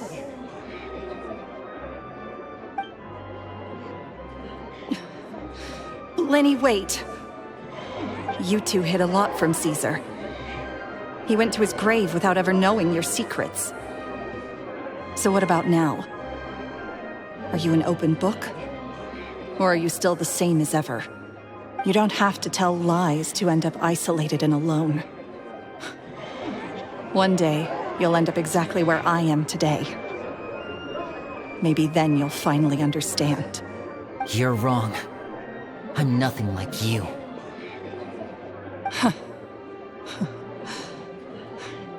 So, what are we, doing now? Like Lyney said, when you're ready, let's head outside and watch the show. But what about Gemma? She'll figure out what's best for her soon enough. Oh, and if you'd like to see Lyney after the show, you know where he'll be. The usual haunt. All right. Well, let's go and watch Lyney's finale then.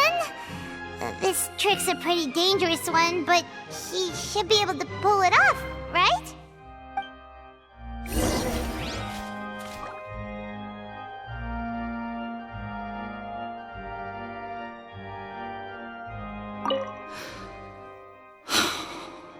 What is my truth? Sometimes I think I'm like a gambling addict. All I care about is winning, and it doesn't matter what's at stake. By the time I come to my senses, I'm left with nothing. Oh, if I had my time again.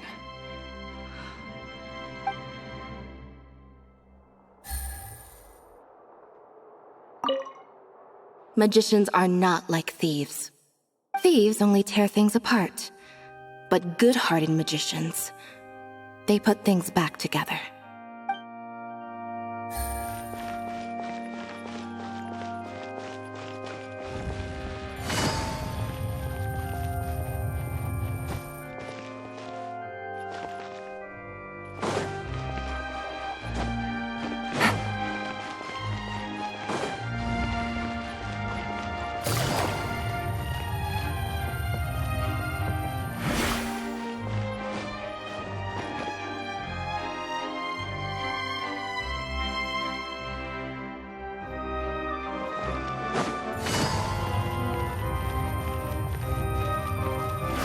Take it easy.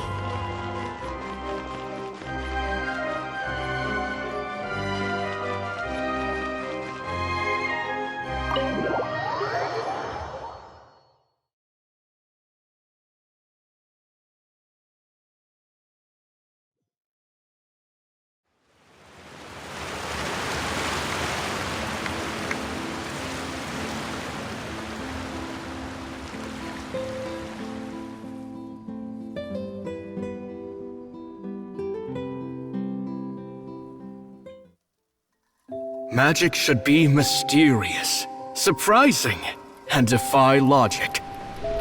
Magic is hard work. Every single movement has to be practiced thousands of times. It's alright. We're used to that.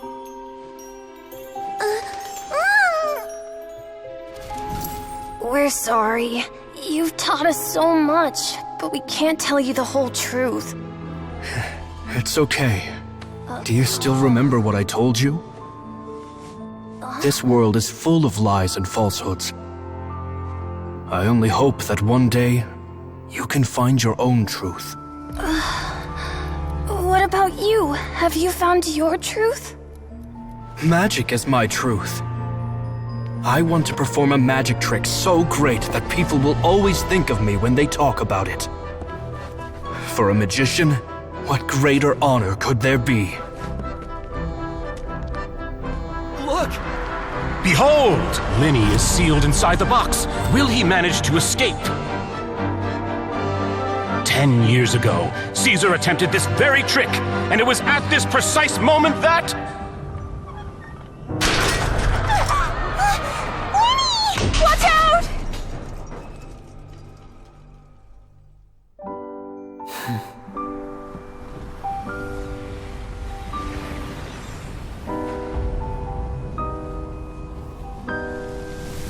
Mysterious. Surprising. And logic-defying. Isn't that right? This honor belongs to you, Caesar.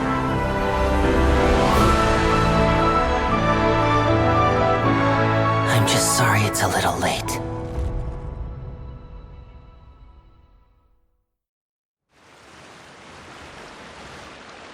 Did you see that? 1 minute he was falling, and the next, he turned into flowers. How could he possibly have done that? How mysterious. I didn't blink once. He just vanished, right in front of my eyes. What a heart-stopping magic show! This was really worth the trip. Caesar's name has finally been cleared, and Fontaine's new star magician Lyney has fulfilled a wish on his behalf. Oh, I couldn't ask for a better grand finale. It will make a great headline for the Steambird tomorrow, even if I do say so myself. Whew. Looks like everyone really loved Lyney's grand finale.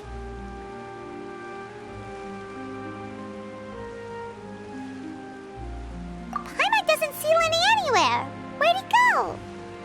Oh, Lynette said he'd be waiting for us at the usual haunt. But, where is that? Oh, you mean the one where Caesar's buried?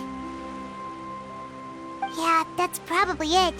This whole magic show kinda seemed like Lyney's way of saying goodbye to Caesar. So it makes sense that that's where he'd be afterward.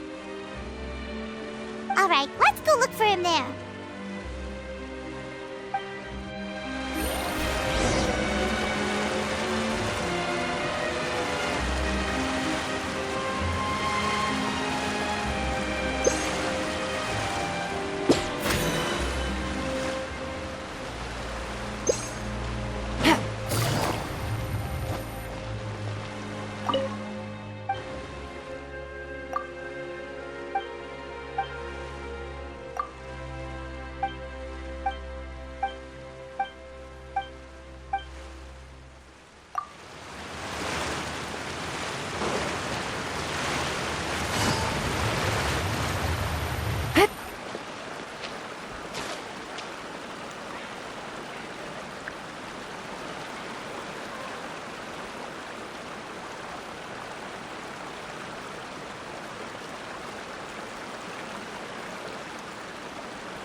Was scared to death when the chain broke.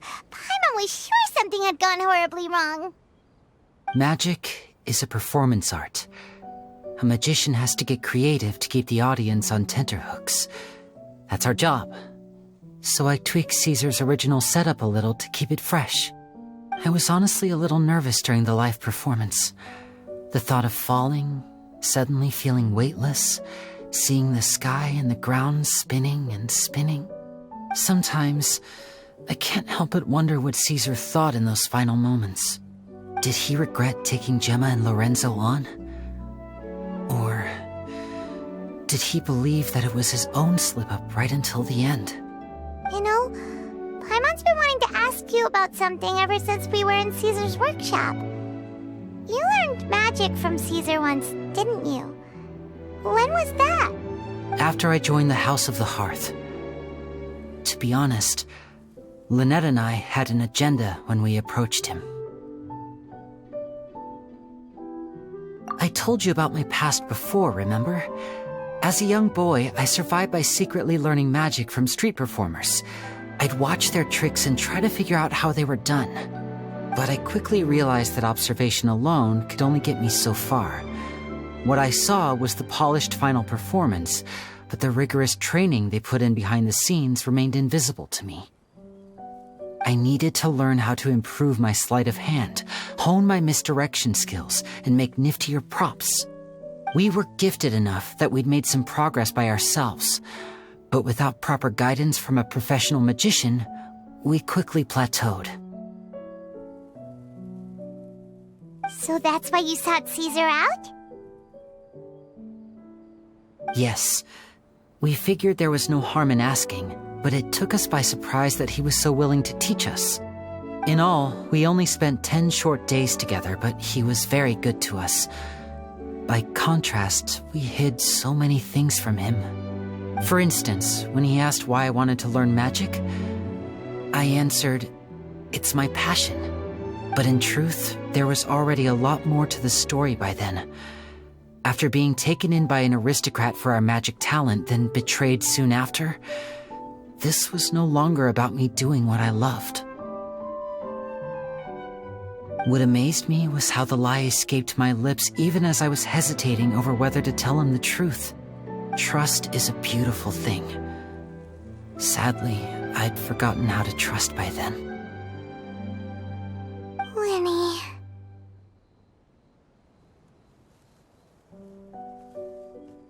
Still worried about the way I feel? You really are a gentle soul, aren't you? But don't worry, I'm used to it now. From the mansions of the elite to the House of the Hearth, lies and selfishness have followed me and Lynette everywhere we go. After Caesar went on tour, we became busy with our missions.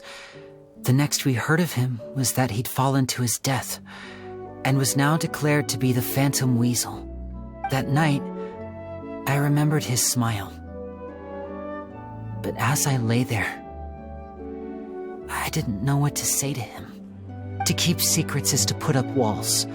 The longer you keep them up, the less you let people in.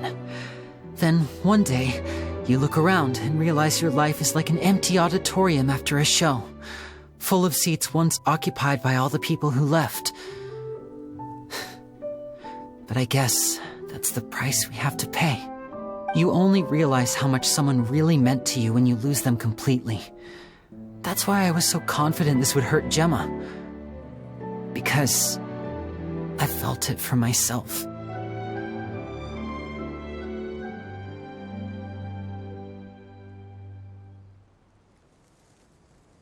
Yeah, cheer up, Lyney. We've had to say our fair share of goodbyes during our journey, too. But whatever happens, Paimon always believes in what tomorrow brings. Delicious food, fun toys, and the traveler by my side. Paimon just needs to focus on things like this, and all the unhappy stuff goes right out the window. You know, Traveler, doesn't that kind of make you Paimon's truth? Exactly. It's the same for me and Lynette. We are the truest thing each other has in the world, and nothing can replace that.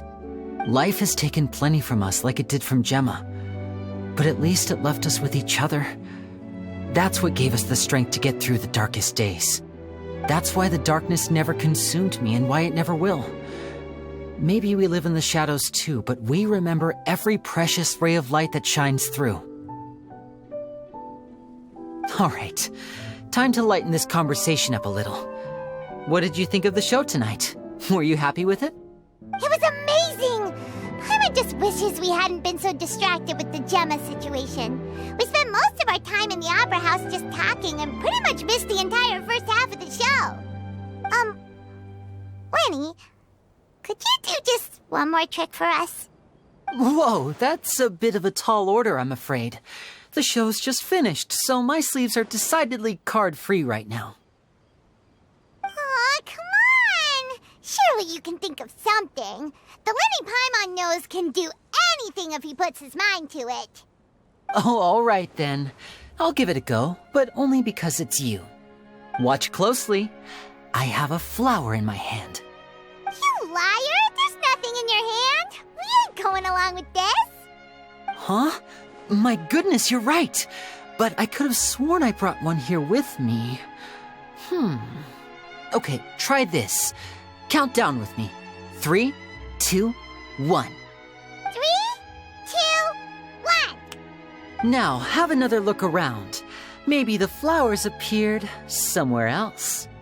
Really? Let's see.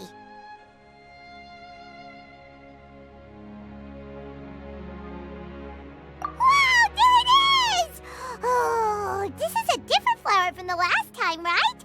This one's called, a rainbow rose. But more importantly, Paimon has to know how the trick is done. Please, Lyney, pretty please! Well, if you want to learn magic, you'll have to start by addressing me as teacher. Ugh. Fine. Please, teacher, please! Since you asked so nicely, I'll share one little tip with you. Namely, the student of magic cannot solely rely on others being prepared to reveal their secrets. You have to observe, think, and find the answers for yourself. Is that it? Look at the time. We shouldn't linger here too long. Thanks again for coming to see my show. I bid you both good night. I look forward to seeing you again. All right, fine. See ya. Shall we head back now, too? Oh, Paimon can't wait to read The Steambird tomorrow. Paimon bets Lyney and Caesar will be placid all over it. Let's head to the Steambird's offices tomorrow morning and see what we can find out.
Take it easy.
Take it easy.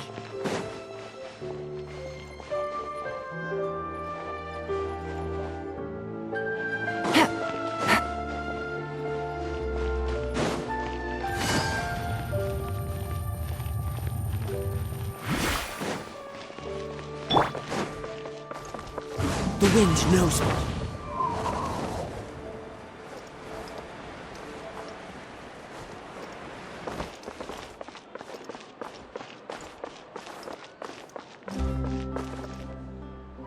I'm very sorry, Charlotte, but my sister and I are quite busy today. I'm afraid we'll have to decline this interview.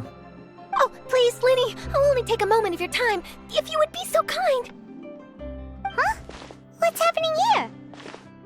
I spent all night writing my piece about the Phantom Weasel, and it was going to go to print this morning. But just as dawn broke, I suddenly received news that Caesar's fiancée, Gemma, had contacted the guards and confessed to having been the real Phantom Weasel all along. That was quick.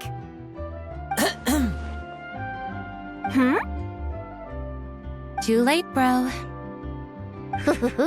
That was quick, you say?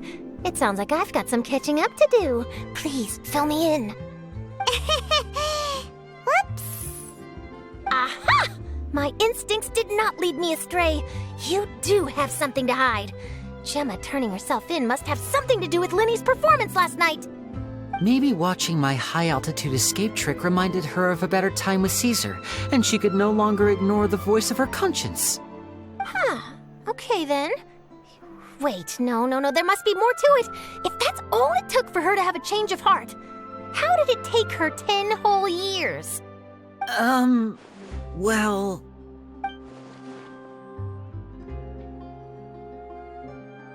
Oh, I remember now! You and Gemma were nowhere to be found after the show. What happened between you? Quickfire question! Where did you all go after the show? Oh, we went to the cemetery and Lyney did a private magic trick just for us. Actually, glad you mentioned it, because that reminds Paimon. Guess what? Lyney started using rainbow roses in his tricks. What? I don't recall ever having received a rainbow rose from you myself. Is this supposed to mean that they're more important to you than your own sister? No, I just, What now? Oh, did Paimon say something wrong again? This is getting pretty awkward. What do we do, Traveler? Seems like this interview wasn't meant to be. Well, never mind. There's always next time. Forgive my persistence, but when there's explosive news waiting to be found, I can't turn away. The news about Gemma has already made waves, and I'll stop at nothing to get to the bottom of it all. Apparently, one of the things she said to the guards was that her final wish is to see Lorenzo one last time. There's clearly a web of complicated relationships there. Can't blame me for being curious. All right, I guess I'll leave you to continue the rest of your conversation in peace. Bye for now.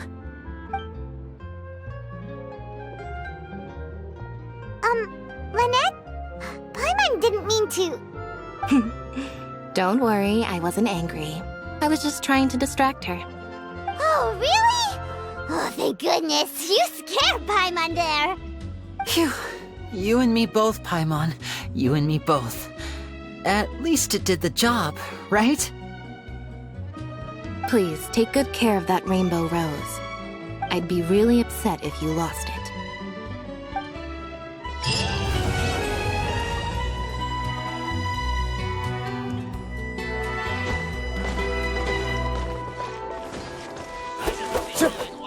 I'm sure it'll simply could not believe it.